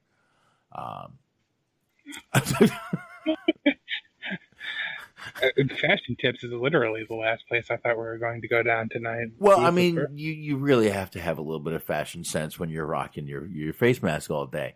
But it's a deer, and it's got the Young Bucks gear on, and it looks like, I don't know. Be careful. Some fucking redneck could shoot you with that shit on. Just to add some levity, a little levity to the show. Yeah. Oh, and gentlemen, I do feel the need to, we give credit where credit's due on the show. And a few weeks ago, I actually neglected to mention this last week, so I want to rectify that this week. A few weeks ago, Box, we went off, or you mainly went off, on a tangent on one Mr. Braun Strowman because of his views on independent pro wrestlers who need to get out there and get a job and get work. But, the big man did do a good deed about a week ago. So I feel like he deserves a little bit of credit for that. Mm-hmm. So let me see. And this is from his Instagram page. I'll spare you guys the video clip. But in short, had an amazing opportunity to do something great today here locally in my community. With the help of @Beefy King Lando and @Jimmy Haluas, I was able to get 1,000 meals for our local hospital workers, @Orlando Health and @Advent Health. And a way of saying thank you for all the tireless work you have done putting in to help people here in our community. From my heart to yours, thank you so very much. You are all the real superheroes. I hope you enjoy the great meals from my favorite places to eat. Stay safe, be well, and God bless. Sincerely, the Universal Champion. Now, I could either think he's a really great guy for doing this, or I could think this is his way to get of the people, the good graces of the people he insulted. That depends. Yeah, you can take it that way. But he did a good deed for the hospital workers, for the essential employees. Yes. So once again, just give credit where it's due in that respect. And even if this is a fucking, a ploy, I don't give a shit. It's great. He did. You can't. Again, I'm not going to sit here and shit on that. I'm sure they needed him. I know some of those, doctors and shit are working they work crazy hours anyway at those fucking hospitals, and especially the ER. So, yeah. Good shit. Good shit on Braun. Again, whether he's trying to kiss ass or not, whatever. Still good shit. Smart. Yes, he did a good thing. He's still kind of a cocksucker in my book. But anyway, while we were talking about, to kind of go backwards, I guess, about the merchandise, I just stumbled. I'm still looking at the AEW merchandise here. Somebody on their roster here has a shot glass. Okay. Now, would you be willing to guess who this is? CM Punk. That's right. Yes, the debut CM Punk. Now, no, it's actually Brandy Rose. A shot glass, you just said. Shot glass that says "shot of brandy." Oh. Which I'm not sure if that's fucking stupid or if I want to buy one because it's kind of funny. I can't. I don't know where to fall on this. I think I just. I like to. I think I'd rather take a shot in brandy, but because brandy as a actual liquor sucks. But yeah. Yeah, I think I just threw up my mouth a little bit from the cheesiness. Stupid. There's something about just how sheerly stupid it is, and just their desire to go along with it. Because, okay, I gotta post this in the chat room. It's her, and there's a glass, maybe a pina colada and a mojito and some kind of a red one, Cosmo maybe, and she's standing behind them and just smiling and looking sassy. So it's just it's one of the dumbest fucking things I've ever seen, and it's amazing. I'm going to go ahead and post that for everybody that's here. I guarantee you, I'll bet you any amount of money that was her idea. And she thought it was so fucking clever. Oh my God. Imagine. See, that's the downside. That is the downside of being married to her. Everything else is probably an upside. But imagine how hard Cody had to just grit his teeth and just look somewhere else when he said, yeah, that's a great idea. Yeah, I'm looking. Although he did get that neck tattoo, so who knows? Now you got me looking at this, and they actually have. Okay. Stop the fucking train. Young Bucks have a pair of flip-flops. You heard me correct. A pair of flip-flops. They're literally foam. I know how much that foam cost. It's cheap as shit. Okay? I'm telling you right now, I know exactly how much that stuff cost. I work for a foam company. They have a pair of fucking flip-flops with their money all over it for $21.99. Flip-flops. $21.99. I can go to Walmart and get a pair of flip-flops for $4.99, motherfucker. Why the fuck would I buy these? $21.99. Hold on. I see a regular pair of AEW flip-flops. $21.99. I'm sorry. AEW shoes. Young Bucks dollar shoes. $99.99. Young Bucks pesos super kicks. $99.99. What? What? I can get a double or nothing commemorative poster for $19.99, but I got to pay $21.99 for a pair of fucking flip flops. Hey! If they want to be smart while he's still with us, they should get fucking Paul Orndorff to endorse those fucking flip flops. You too can beat a motherfucker if you rock these flip flops. Fucking flip flops, $21.99 plus shipping. Hey, dude, plus shipping, I'm sure. Dude, look. I can't even make fun of AEW for this because we just recently talked about on this broadcast WWE selling dirt for like $75 plus shipping, and I shit on it. I will shit on this also, sir. They sold a clipboard, a literal clipboard. The only thing they added to it was Jericho's name. $25 plus shipping. Like, hey, look, if you got marks that'll buy it, then I can't be mad at you for putting it out there. But yeah, flip flops, no. And plus, once again, we're talking about star power. All due respect to the Young Bucks, they've worked very hard to get where they're at. I get all that, but no. See, I can't picture at the height of Steve Austin's popularity. I can't picture WWF having the balls to sell a pair of Steve Austin flip flops for $20 plus tax, shipping, and handling. Well, you can also get a Cody Nightmare Family red bandana for $14.99. And but I'm just saying, where the balls on these people? Oh, the ball. I mean, the literal balls on these people. Like, literally, y'all ain't got it like that to be charged. Look, I get it. It's a young upstart company. You got to make the money where you can. But come the fuck on, bro. You got to be realistic. Like, literally charging $15 or $12 for Britt Baker merchandise, $25 for young. But y'all ain't got it like that, bro. I'm sorry, you just don't. Antox is paying $25 for flip flops. What the fuck kind of flip flop? Are those motherfuckers soaked in gold? The fuck? $25. I'm sorry. Flip flops is that is not supposed to be expensive footwear. No. Jesus. I use that to go. I use flip flops to go in showers at hotels. That's what I do. I mean, I don't like that shit on my feet, man. Fuck that. And I'm going further down the thing here. I love how they have a section of merchandise called Nerds Clothing.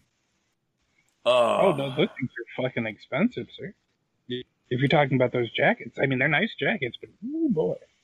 Oh, yeah. Actually, Antox was agreeing with me. I apologize, Antox. You're a great guy. Don't worry about it. Yeah, I'm not gonna lie to you. So far, the best piece of merchandise I've seen is the MJF jacket. Mm-hmm. My Hanukkah.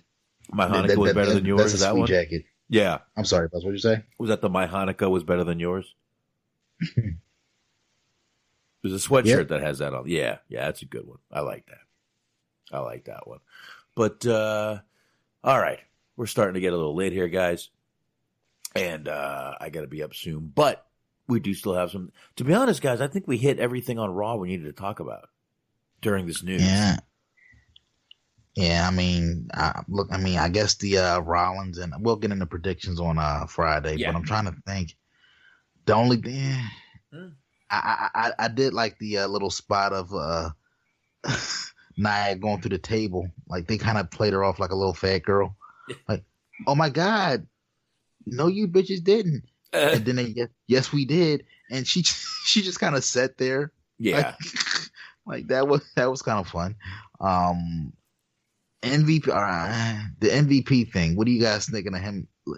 Is this going to be a regular thing where he just kind of opens the show every week with a talk show segment? Is he going to be like the new instigator of Raw? I don't know about that. And talks, we are going to get into AEW right after this and then get on out of here. I hope it's not. Listen, I like MVP. I ain't going to lie. But opening the show and really it's just, I don't need this. And that segment was just, I mean, it was like so predictable from the minute it started. You knew where it was going the whole time. But I hope they don't keep, and they'll switch it up eventually. But I don't know. And him, he's trying to get these things together. He gets these guys, and then he's trying to get this one and that one. And where are we going?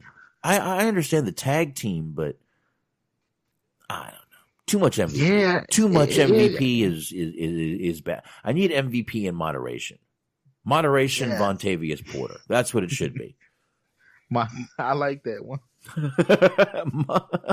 Moderation, Vontavious Porter. There we go. Moderation. That was actually pretty clever. Thank you. I'm on my fifth beer. I just thought it was kind of weird. And it feels like they're setting him up to be like the leader of his own faction. And I just thought it was kind of weird. They put him with Scott Thorne and what was it, Brandon Vink? Yeah. As they beat who they beat up. They beat Cedric and Ricochet. Which I thought was kind of weird because I'm like, Ricochet and Cedric are finally starting to gel and they got a good thing going with the tag teams. And I'm like, to these guys, because I really don't see a future. I mean, look, give it time, but I don't really see the pairing of MVP with these dudes doing much. I figure like if you're going to put MVP in a faction, I'd much rather I really feel like he would be more beneficial to Cedric and Ricochet. Or I wouldn't even mind him in a faction with the Street Profits. If you ever decide to flip and turn him heel. Good Lord, give MVP Shelton Benjamin, please. Because that motherfucker can get it done in the ring, man. I'm sorry. When he came in during that gauntlet match, he was the one. He's long in the tooth, though. He is, but my God, he can still get the shit done in the ring, man. Did you see what? I don't know, man. I like Shelton Benjamin, always have, and I think he got in ROH. Charlie Haas put him in a bad situation. We all know about the drinking and everything that he was doing. That Charlie Haas was doing, not Shelton. Charlie Haas was the one doing all the drinking, and he got put in a bad situation there. But WWE they bring him back. They fuck this guy up completely. And, at one point he was just looking in the camera and rolling his fucking eyes around. The guy is I'm sorry, in my opinion, he's fucking great in the ring. He is great in the fucking ring, man. So, and I know everyone's like, oh my God, I can't believe I'm, putting him over like this, but the guy's fucking talented. I know he's old. I know he's got fucking not a lot of time left, but push that motherfucker. I want to see him in the ring more. That's all I'm saying. Yeah, but I ain't really have anything much from Raw. Just I'm interested in the Viking Raiders. I guess looks like they're going teasing like a heel run for those guys. Yeah, which is weird because like they just did the whole Viking karaoke thing. Yeah, because it's only a matter of time where they're going to feel the need to, they don't like to do babyface versus babyface too often. So I got the feeling they're going to flip them at some point. Wait till Vince just like one night someone shows him, like Monty Python's Holy Grail, and he's like, "Holy shit! Imagine Vikings dancing. Yeah, it's such good shit." Amazing, which is why, well, I just don't put that kind of stuff out into the universe, because remember, he actually named a pay-per-view in 2017 after a fucking 60-year-old Jerry Lee Lewis song. And then forgot and had to pay the man the rights for the song. The killer. With literal balls in the fucking remember that shit that they had literal balls in the design of the pay-per-view title. Well, I mean, if you're gonna have great balls, I mean, listen, if you're gonna have great balls of fire, oh shit, you gotta do it right. Anyway, but yeah, I guess that's AEW. Raw. Let's do AEW. Quick little news nugget before we get into AEW. AEW has announced that on-air talent Dasha Kuret, formerly known as Dasha Fuentes in WWE, will be a competitor on the Rock's Titan games coming up. That's going to air soon. So that's pretty cool, man. That's good for her. That's I didn't see the first season of that show, but I need to check it out. But she is going to be on the next season, so good for her, man. Cool. Nice. Yeah, I believe she's known as Dasha Gomez in AEW. So before we get to AEW, and again, we're not going to go completely match by match, but I will mention the at least we did not get a Cody promo this week, number one. Number two, I'm watching the intro, and I look at my wife, and I go, did they get a new intro? Realizing my wife wouldn't remember number one or hasn't ever watched the intro. So Antok said the same thing. It was a new intro, guys, right? Yeah. I thought so. Okay. I liked it. It was different, like I said, and I actually kind of like that. You know, like I said, and obviously, if you have an established intro, you don't want to mess with the process, so to speak. But I feel like every so often, it's good to freshen up the intro, just to let you know. You don't want to get stuck in a rut. I think they finally have enough highlights that they can put it into an intro. You know, they finally have some highlights, finally have some things they can put in there that are fucking really cool. And I liked the new intro. I thought it was pretty goddamn good. And again, I wasn't sure. I'm like, is this a new intro? So, and again, my wife wouldn't fucking know. So, but Smart, what'd you think of the new intro? I will say I thought it was pretty cool. Like, I think it's more of what you were saying, that they finally just have enough material to actually make a full fleshed out intro versus really the need or necessary, the necessity to have one. Because I mean, they've only had the one that they've had for a couple months now anyway. So, but yeah, they just probably got enough material not to actually make a fully fleshed out one. Right. Let's see. We had Cody versus Joey, Janela, which, in my opinion, too goddamn long. Yeah, I mean, it wasn't a bad match per se, but it like you said, it did kind of overstay its welcome a little bit, and man, I feel like mainly it's because Joey haven't been featured. Because I feel like, here's the thing. Obviously, they're building up Cody for the match with Archer at a pay-per-view. So the ending was never in doubt, at least for me. And Joey haven't been featured enough, and I feel like they feel the need to have everybody, like, they feel the need to put somebody in there with Cody that they have to elevate every person. And it can't be like that every time, because it's starting to get to be like rinse, wash, repeat. They've done it with Darby Allin. They attempted to do it with Shawn Spears. They did it with Joey here, and it just, like I said, I feel like they're treating this guy, once again, they're putting Cody on. I get it, he's an executive in the company, he's one of their top guys by default, but I feel like they're making him out to be more than what he truly is.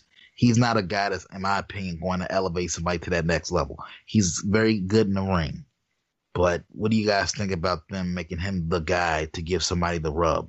Nana at every match, he's shaking hands like, good match, brother. It was, come on. I'm sorry. I just don't ever envision a situation where Cody will ever be big enough to give somebody that type of rub. Are you making fun of the wrestling god of the indie scene? Oh no! You know what I'm making? You know what I'm making fun of because Jericho's. Sorry, they had the band back together on commentary with Jim Ross and Shivani, and shout out to those guys. I did want to point out they actually made note of certain people not being around throughout the course of the show because of the crisis. They actually had the balls to mention COVID-19 and that you had people like the Young Bucks and Hangman Page. They're doing the responsible thing. They're respecting social distancing. For the sake of their families, they're staying home right now. So kudos. They were honest about the situation. I was not expecting that. Yeah, you're right. Smart. Did you see? I talked to Anthony about this before the show, before you called in. Did you see? There were some fans there in the stands. I was curious about that. I noticed that there were people there. I didn't necessarily. I was trying to figure out whether they were fans or whether or not they were just like, extended crew people, wrestlers or whatever, because I didn't really have a good chance to make out specifically who it was or, whatever like that. Right. Well, there was that. And then when they went, I'm sorry to cut you off. There was that. And then when they went out into the arena, during the Moxley, the street fight at the end there were people just standing around in the concession area taking pictures. Yeah. I wonder if they were plants, you think? Or like maybe people that, rest like friends, family, maybe. Are you saying one of them was named Mitch? Possibly. Okay. and I'm sorry, real quick, just to kind of go back to the Cody match real quick. What the fuck was going on with Joey's gear? Dude, it was kind of distracting. And I put it to you like this. It wasn't, in my opinion, it didn't come across as I'm a big time wrestler wrestling on national television. Put it like that. No, he looked like a broke stripper. Look, I like Joey. What? I know a lot of people shit on him. He's not everybody's cup of tea, but man, that gear was not TV friendly. No, I'm telling you, he looks like a broke fucking stripper, dude. I mean, it was awful. It was awful. What was it like fucking cheetah print? Yeah. Fucking pants. Oh, dude. Joe, I'm sure you're making money now. Please upgrade the gear, please. I didn't completely hate it. I gotta say, like, it kind of reminded me of like a little bit of like a Cactus Jack type thing. Because I actually saw a match back when he was in TNA of him where he had like cheetah print, like going down the side of his sweatpants, which sounds so fucking stupid to say, but he had like cheetah print on his tights or sweatpants or whatever they were. So it seemed like it might have been an homage to that, to give him the benefit of the doubt. And plus, I mean, it sticks out. His whole kind of aesthetic is that he's like kind of, I don't want to use this sleazy word again because I used that apparently like 20 times Friday, but he's like kind of a like 80s or 90s rock kind of just like scummy New Jersey type guy, which is essentially what he is in real life. But not in a bad way, but that's his whole aesthetic is like drinking White Claw and fucking smoking cigarettes and shit like that. Like that's his whole vibe. So he's a scumbag New Jersey hipster? Sort of. All right. Well, I mean, by the way, everything was cool until people started doing these fucking seltzer beer shits. What the fuck, man? That's all I'm saying. This is payment for White Claw. That's what this whole fucking COVID shit is. This is payment for White Claw. Oh, if you guys want to laugh, because for some reason I found myself paying attention to the commentary this week. So during the Cody match, right? I think it was Shivani that brought up the fact that he has a birthday coming up in June where he's going to be 35, and his goal is to wrestle by the time he's 40. I'm sorry, to be done with wrestling by the time he's 40. Nice. And then they got into the whole debate about, well, you know how those go in wrestling. You know how retirements are in wrestling. So do you guys envision Cody being like one of those guys that wrestles like well past his expiration date? Or do you think he's going to be one of those guys that retires gracefully and kind of fades back into a management role? I see Cody wrestling until he's very old. So you see him wrestling past 40? Oh, yeah. Oh, yeah. Oh, yeah. Smart, what do you think? Yeah, probably. I mean, that's a safe bet. Yeah, definitely. Let's see. After that, Schiavone interviewed Nyla Rose. Nyla Rose is going to fucking hurt somebody bad one day. She break bitches. Yeah, literally. I maintain. Kenzie Page was the girl in the ring. My God, she just whipped that girl into the fucking turnbuckle, man. The video package that they did on Nyla, to say something nice, was probably as well as she's probably ever looked, as she's ever going to look. The match with Riho, I maintain, was probably the best match she's had ever. But once, to Box's point, just now, yeah, she's going to eventually end up hurting somebody bad. She's been wrestling for about 10 years and has had shown no type of visible improvement whatsoever. And I just don't see her this late in the game getting better. What about you, Smart? No, not at all. Like, I actually don't really mind the promos that she does, because some of them are actually kind of good, I think. But yeah, I agree with that. Ring, it's just like, oh boy. And that's the thing. It's like, I don't know. They don't have anybody that really suits her style, in my opinion. Like, there's no other big hoss, powerhouse, big strong person on the roster anymore. Because now that I guess Kong's kind of injured or kind of just done, there's really nobody to put her up against that's viable. So it just kind of doesn't really work. Yeah, it's like there's no ring generals. There's no, to put it, and there's no Charlotte type. There's nobody to enhance her. I don't really think they don't have enough competent just wrestlers that could work around her limitations. That could enhance. There's nobody to enhance what she does well. Like the power as long as she has somebody that she can throw around and somebody that's actually a good wrestler that could post off of her, she can be tolerable in the ring. She can be halfway decent. But AEW's women's roster it continues to be the weakest part of their presentation, because there's nobody to enhance the things that she does do well.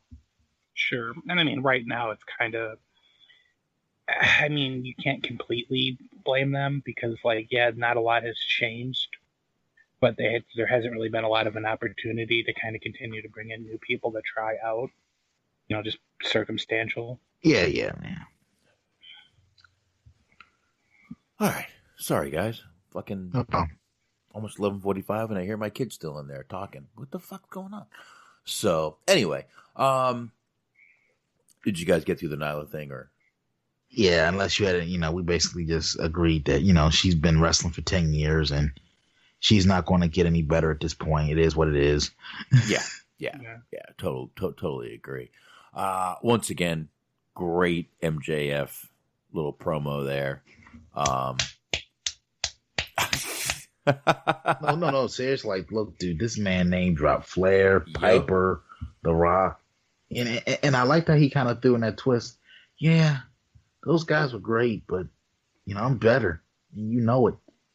Like seriously, think about it. How can you not like MJF, man? Oh yeah, because that takes balls to go on national TV at 23 years old and say, yeah, people, comparing me to this one, that one. No, compare me to me. I don't need to be compared to The Rock, Ric Flair, Pipe, none of that. I'm better than them, and you know it. That takes for a 23-year-old kid, that takes balls to put out there. Yeah, man. Yeah, he fucking character killed that. And character or not, I don't care. Once again, that's a ballsy thing to do. Nah, he killed that fucking thing, man. He killed that fucking promo. Loved it. Was great shit, man. But Smart, what do you got on that? I will say the promo itself, I really enjoyed. Like, he just has the ability of, like, even though you know what's going on, like, you still kind of want to see him just get the shit kicked out of him. Because, like, I fully get what he's doing. He's just being a character. But at the same time, I'm just, like, listening to him talk. I'm like, yeah, I kind of do want to see somebody punch this dude in the face. But what I will say, like, even in addition to that, after they did that promo, they cut to him, like, ringside with Sean Spears. And he's, like, bashing everybody how, like, pretty much everybody on the roster ain't shit. And he's like, oh, but you're fine, Spears. And he does this little thing where he kind of turns his head away from him and looks at the camera, like, very disingenuously. Yeah. Like, it was fucking amazing. Just the facial reaction that he made. He was like, that's what I'm going to tell him anyway. Gave him the old, yeah, right. Yeah, that was fucking great. It was, man. It was. He just, here's the thing about MJF. He is the biggest dick, and he's a great heel. And yeah, you want to see him get beat, but you also kind of like the guy. Yeah, you know what? And I don't know, I might be way off with this comparison, but I feel like MJF is a classier version of 1999 Bubba Ray Dudley. By that, I mean, and I just thought of that because of what Smart just said about how, you're fully in tune in what he's trying to do, but you still want to see him get punched in the face. Notice how, like I said, he does do little things like, does things to kids, flip them off and all. But if you notice, he doesn't go the over the top route.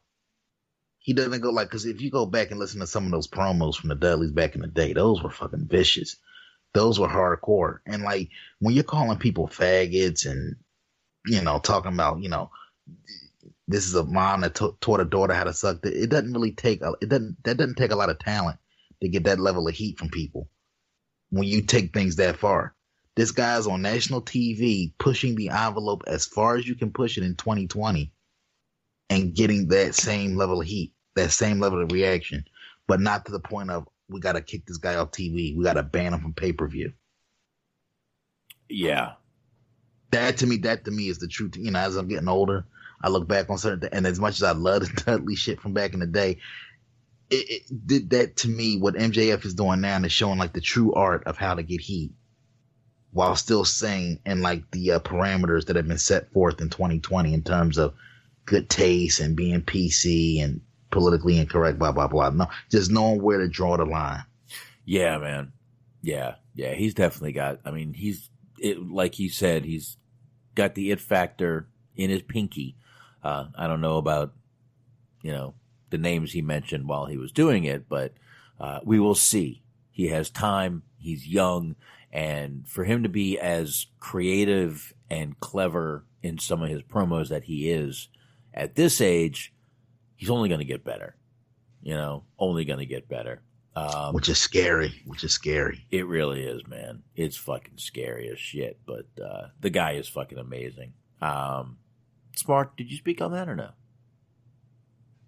Yeah, for the most part, I pretty much covered it. But what I thought was interesting a little bit was the people that he mentioned in that promo, outside maybe The Rock, are people that don't really have a lot of involvement with WWE anymore, which I thought was interesting. I figured that was a pretty smart call.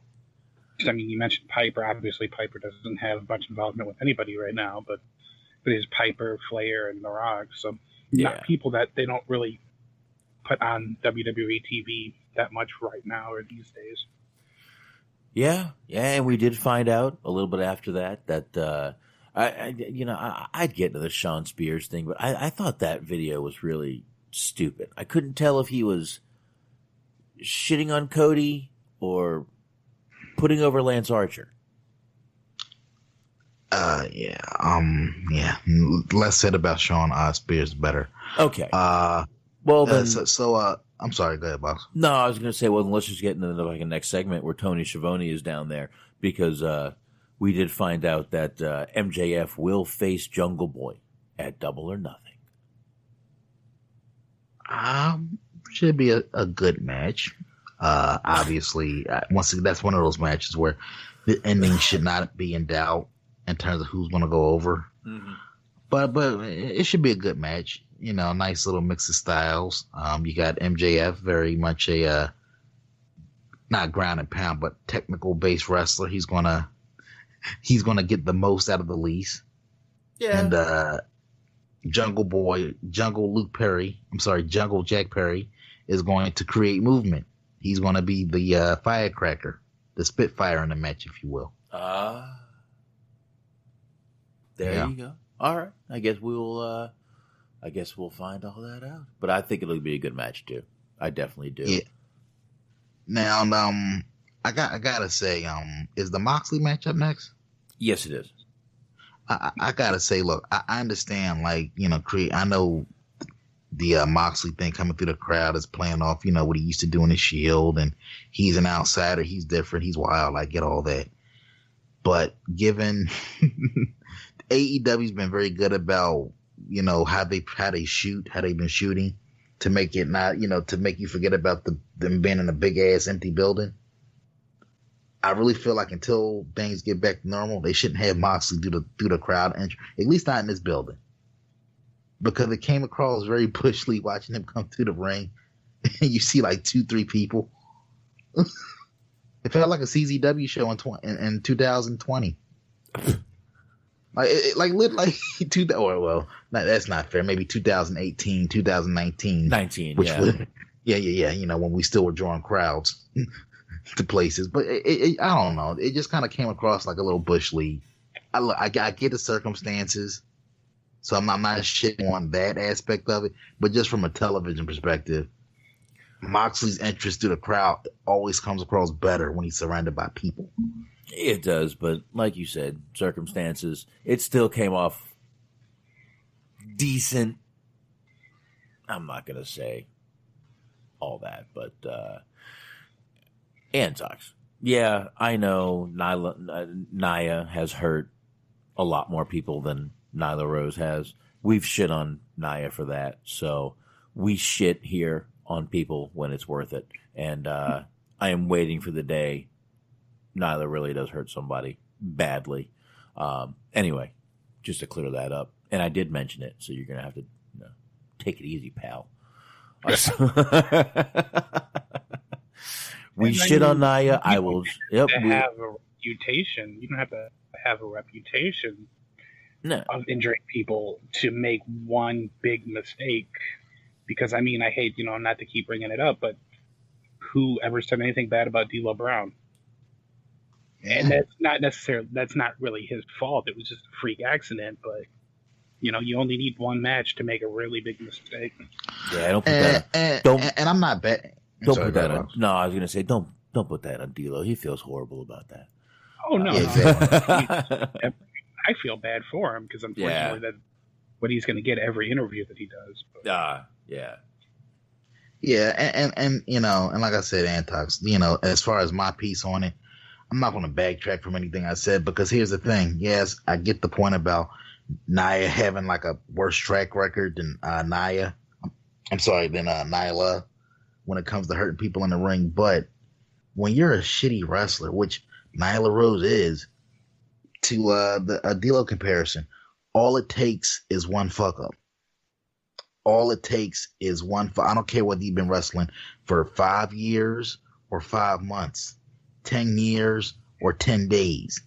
All it takes is one fuck up if you are a shitty wrestler. Mm-hmm. The best of wrestlers get hurt, get banged up, have freak accidents. To take it back further, you look at somebody like Owen Hart in the Steve Austin match. Owen Hart was never regarded as a reckless wrestler, ever. Mm-hmm. But like I said, he misjudged something, and it could have cost somebody literally their life. Because every time you look at that pile driver, it gets, especially that does not age well. Because when when I was a kid watching it, it didn't really register with me. But as I got older and they replayed that shit, you could see, God damn, that could have ended horribly. Horribly for Austin. And I'm not even just talking about from a fucking never wrestling again standpoint. I'm talking about from a life standpoint. Yeah. That shit could have definitely killed him. That's a good point. You're right. But we've all said before. It just takes one move, one thing. When one guy lands wrong, that, and listen. Yeah. Perro Aguayo down. You know, Rey Mysterio put him against the fucking ropes. You landed wrong. Yeah, and that's my whole point though. Like, so that I feel like that's why at least me and Box, I won't even lump Smark in on this one. That's the reason why me and Box were so hard on Nala, because it makes it expedite. Wrestling as a whole is a dangerous profession to be in. When I make it worse, dealing with shitty wrestlers. You know what I mean? Like, I'm sorry. Like, if you're not competent at your job, I'm sorry. It's time to take a step back and realize that, yeah, maybe this isn't my thing.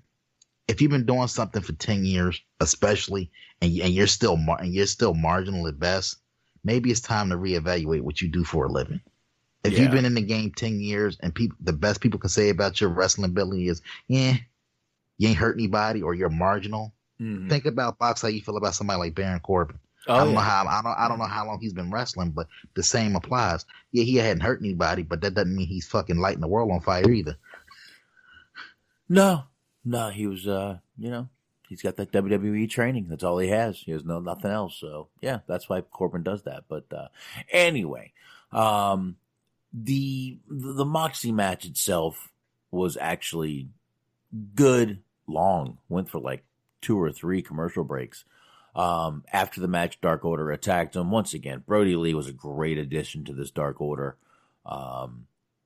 We should mention that Moxley beat Frankie Kazarian. Yes, Frankie Kazarian, which... Anyway. Box, you were nicer to the match than I was. I mean, look, nothing against Frankie Kazarian, but this match did not need fucking 3 commercial breaks. No, I'm sorry. It fucking didn't, like, and it just, once again, they highlighted how long this guy's been around, 21 years. No, I'm sorry, this guy is middle-aged. The fucking world champion should not be struggling against a dude that's been around for as long as fucking Frank Kazarian. I'm sorry. He's still a good wrestler. I'm not shitting on the guy, but no, this match should not have been a struggle for Moxley, as much as they tried to portray it. Frank Kazarian is not ever going to be anybody's world champion. Nah, but that's my rant on that. They felt like a rib on me almost, because I have time and time again bitched about how over-reliant and overused SCU is on the show. And like I was saying before, I had, just because of power outages, lack of television service, I haven't watched AEW in 2 weeks. Wow. And I had like just kind of almost forgotten. I was like all excited. I was like, oh, this is gonna be good. Oh, I like Moxley. I wonder who they're gonna put him with. And I hear SCU, and I'm like, fucking these guys again. They still exist, don't they? I had forgotten. But like, I get what Anthony's saying, and it's true. I do agree with it. I don't disagree with it. But as far as the whole match went, I just kind of looked at it on a little bit more of a meta platform of like, there's only so many people that they have right now that are at their disposal that they can put on TV and they can put in matches. So like, realistically, Moxley should have went through them in about 5 minutes. But if you burn through that match real quick, then you have to add extra matches, extra segments, and there's only so many people. Like I said, there's only so many people that they have at their disposal right now. So matches that shouldn't take long will. Yeah, exactly. Yeah, and they didn't have that many matches on this show. You got to AEW's been doing a lot more of the video stuff. So, but I believe they were live tonight. They made the point of saying that a few times on the show. They were live tonight. So, now, like I said, the Dark Order came down. Like I said, Brody Lee, great addition. I have a question, if you guys would care to indulge me on this real quick. Do you think them putting him, or putting, just kind of without going they and he and them and those, Moxley versus Brody Lee doing it right now? First off, do you think it's a good idea to like burn a match like this when there's not going to be any crowd around to talk about or to react to it? That's first part of the question. Second part is, do you think the fact that they're still having former WWE guys challenge for their titles, do you feel like there's a little bit of like on the big match platforms? Because you had him and Jericho, him and Hager, and now Brody Lee and Moxley. Do you think it's an indictment in any way on whether or not they're in-house guys or are ready for a spotlight like that? I think realization is starting to set in for AEW, and I think a lot of AEW diehards. So this is where I feel like they're going to test the loyalties of their hardcore fan base, because the whole time, we're not going to. This is why, once again, when Cody would put out those statements, I know he was trying to rally the troops. We're not going to do things the WWE way. We're going to use our own people. But how long was that going to fucking last? They got merchandise. You got WWE Shop. You got Shop AEW. Eventually the cons whose opinion is the only one that matters in the situation are going to want to make a return on their investment. And when you look up and down your roster, what's the more marquee match? Chris Jericho versus Jon Moxley, or Jon Moxley versus Christopher Daniels, or Jon Moxley versus Frank Kazarian on a pay-per-view? You're going to go with what sells. Now, on paper, Moxley versus Brody Lee isn't necessarily a marquee match, but because of the WWE connection, that's Dean Ambrose from the Shield. Oh, that's Luke Harper from the Wyatt family. Mm-hmm. Recognizability. I just made up a word there. Familiarity. That's the actual word I was going for, but words, and it's late. But you're going to go with what sells, merchandise. What you can put on a poster, marquee match wise. Mm-hmm. So I do think that it speaks to the fact that they don't have a lot of people on their roster that have it like that right now. And I was beyond shocked that I personally think it's too soon, but I guess they're looking at it like they need a big time match for this pay-per-view. But I like they should have waited until there's actual people in the building, because once you put the match out there for the first time, you can't put that genie back in the bottle. No, but they may be able to have people in the building. It's Florida right now, so I don't know, man. But as far as those two together, I don't think it's really that. I don't think it's too early. But I do think if Double or Nothing comes up and there are no fans, that's going to be kind of a match you probably should have waited on. But I don't know. I'm sure they're just kind of waiting around and seeing what happens. So I guess we'll all fucking see what happens. Now, from there, guys, we can, I guess, go to we got to hit the Brandy, the Jake thing.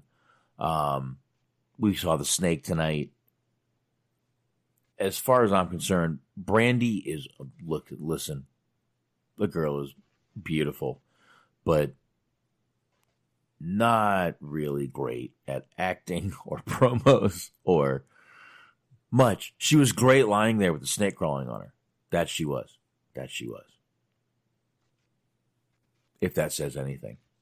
But I am talking about the QT Marshall with Brandy Rhodes. I don't know why she's coming out with everybody now. Versus Lance Archer with Jake Roberts match. Jake, I didn't even see Jake down there until suddenly I'm like, hey, Jake's down there with a big black mask on. Look,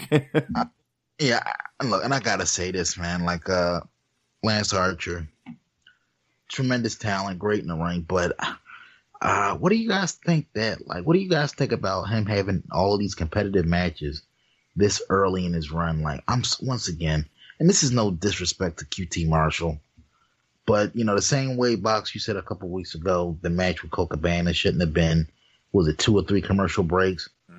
This one should have been even less, because QT Marshall is lower on the total. He's below Colt Cabana's level on the show, presentation wise, stature wise. I still, it's too early in this guy's run for him to be having competitive matches. Just my opinion. Yeah, and QT Marshall, just shave your head, dude. That comb over ain't working, buddy. Just shave your head, dude. The hair is gone. Don't try to save it. Just let nature take its course. Anyway, that's on a different topic. They are, again, they're going to be the company that, look, we give people time and TV time and this and that. And, with all this shit going on, I can kind of see why they're doing this. I mean, there's no one that they didn't have a ton of matches tonight, so they let this one go a little longer. But I don't know. I don't think it's killing Lance Archer, because he's still got a lot more offense in this match. He basically beat the shit out of QT Marshall most of the match. So, what are you going to do, right? Strange times, man. Strange times. So, but again, we did get to see the snake tonight, which, fuck that. You might as well just fucking, I quit. You ain't putting a snake on me. Not ever. No. Well, you know, back in the day, they used to get a bump in pay if you were a job guy and you agreed to take the snake. Yeah, you can bump me the fuck out of the company. You ain't putting a snake on me. It's a work box. It's a working snake, bro.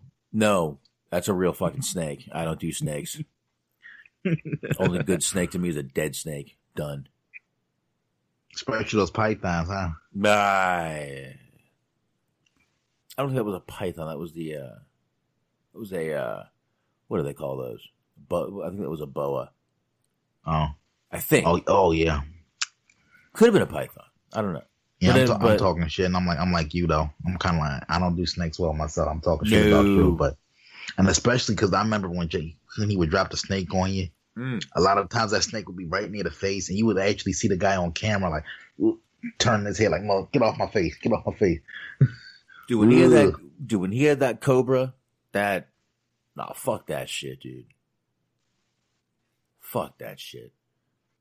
We had shits like that in North Carolina called diamond heads, and they would basically fucking do the same shit. And I was like, fuck that, I'm out of here. Diamond. Now, was that the one that bit Savage's arm? Was that a diamond head? No, wasn't that the albino. I'm not a snake per in terms of like knowing which one is which. I know what a clover is, obviously, but the subsections of that, no. I think that was an albino boa or an albino python, one of the two that bit Savage. Smart, do you remember? I'm looking it up right now. We're going to find out. I want to say King Cobra, but I could be wrong. I didn't think it was the Cobra.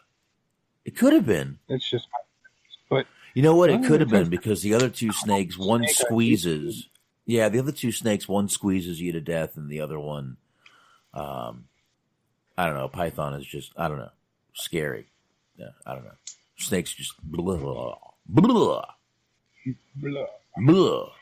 So, but anyway, it is getting real late, guys. We've got to get the fuck out of here.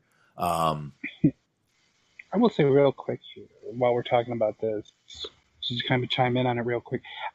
I wouldn't be surprised if you see tomorrow, or I guess later today, since it is past midnight, when you wake up, if the outrage police is in full effect. Because there was a moment during the segment when Jake was getting ready to leave the ring that he stepped on the snake. It was clearly an accident, but he did do it. Because I rewound it and saw it, and you can see it. I think that's going to be a problem. And potentially, and I don't think it should be a problem, the second thing, but there was that part where he kind of looked like he was mounting her, which I thought it was a good segment. I thought it made for kind of drama, added tension. It was kind of fucked up. So it's like, okay, you want to see him get his comeuppance now, but I wouldn't be surprised if that's a bone of contention for people tomorrow too. You might just have a point. As it is 2020, there's a lot of shit going on. So yeah, there might be something going on there. I guess we'll have to see what happens in the old dirt sheets tomorrow, guys. Yep. Yeah. And then we had the main event. We had Jericho and the Spanish guy going up against not quite Broken, but we did get that a little later in the match, Matt Hardy and Kenny Omega. Yes. And by the way, Sammy Guevara, that motherfucker could be a stunt man. He is fucking amazing, man. He really is.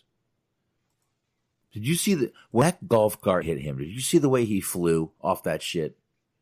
Yes, it looked like it almost like they genuinely mowed him down. Right. He sold so well. Exactly. That was amazing.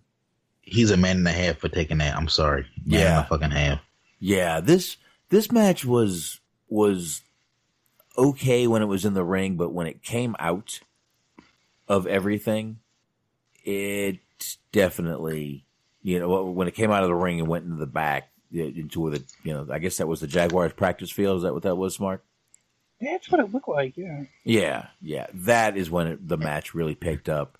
And again, we got Matt Hardy, broken Matt Hardy. It was I liked that they kind of did that. I mean, he started off one way, he went back, then he came back, then he came back after the ice thing. I thought this was pretty cool. And he wins his first big match in TNA. AEW. Yes, definitely. And Jericho and Sammy Guevara's name, by the way, was La Sex Gods, which is just great. Absolutely fucking amazing. Hilarious. You know what would be even better? You know what would be even better? AEW, if they're smart, which, to be determined, I guess. We need to get, at some point, if there is a God in this world, we need to get a Chris Jericho, a Le Champion against Pineapple Pete. We need that match. We need that match in our lives, bro. It could happen. You just never fucking know. You never fucking know.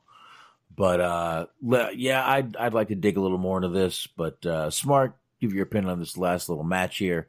And, guys, we need to get out of here. Yeah, I really don't have too much to say about it. I really enjoyed it. It was a lot of fun. It was kind of like almost reminiscent of some of those hardcore matches they used to have like back during the Attitude Era, where they would like just go into these like weird portions of the venue. I really enjoyed. I enjoyed the whole that dive that Kenny Omega took off. That I think it was a scissor lift. The moonsault. Yes. That was fucking crazy. I was surprised. Well, as far as I know, I was surprised that nobody got hurt.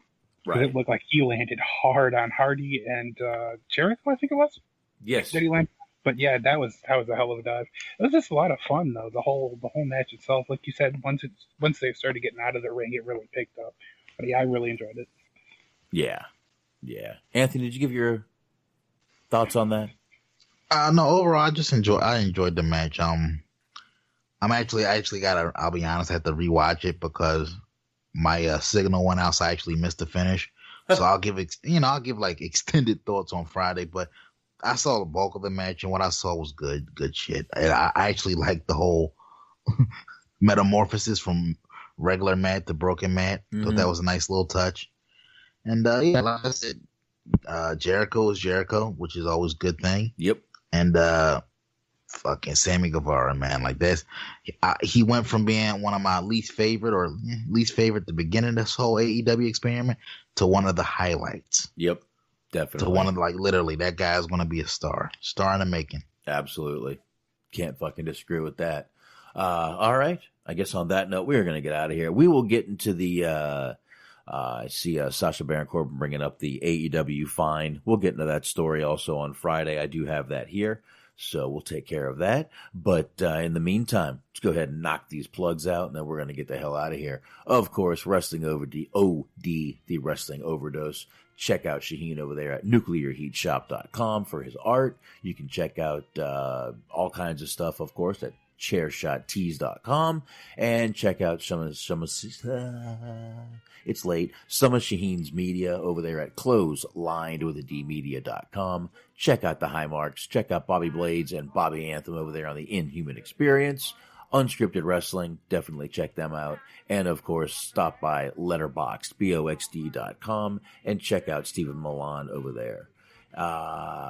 There you go. Subscribe, rate, review, follow us on YouTube, Spreaker, Stitcher, iHeartRadio, Spotify, Google, tune in, you know where. Anthony, go ahead.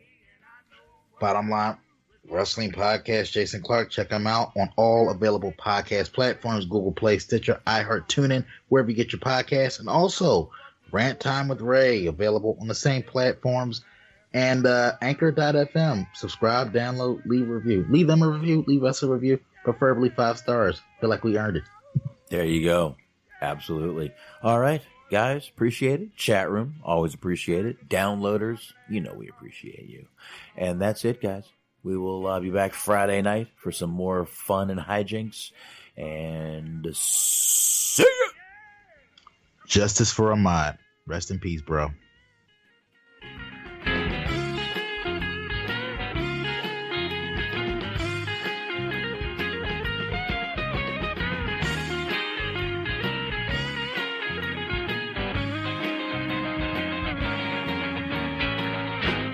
bartender, last call.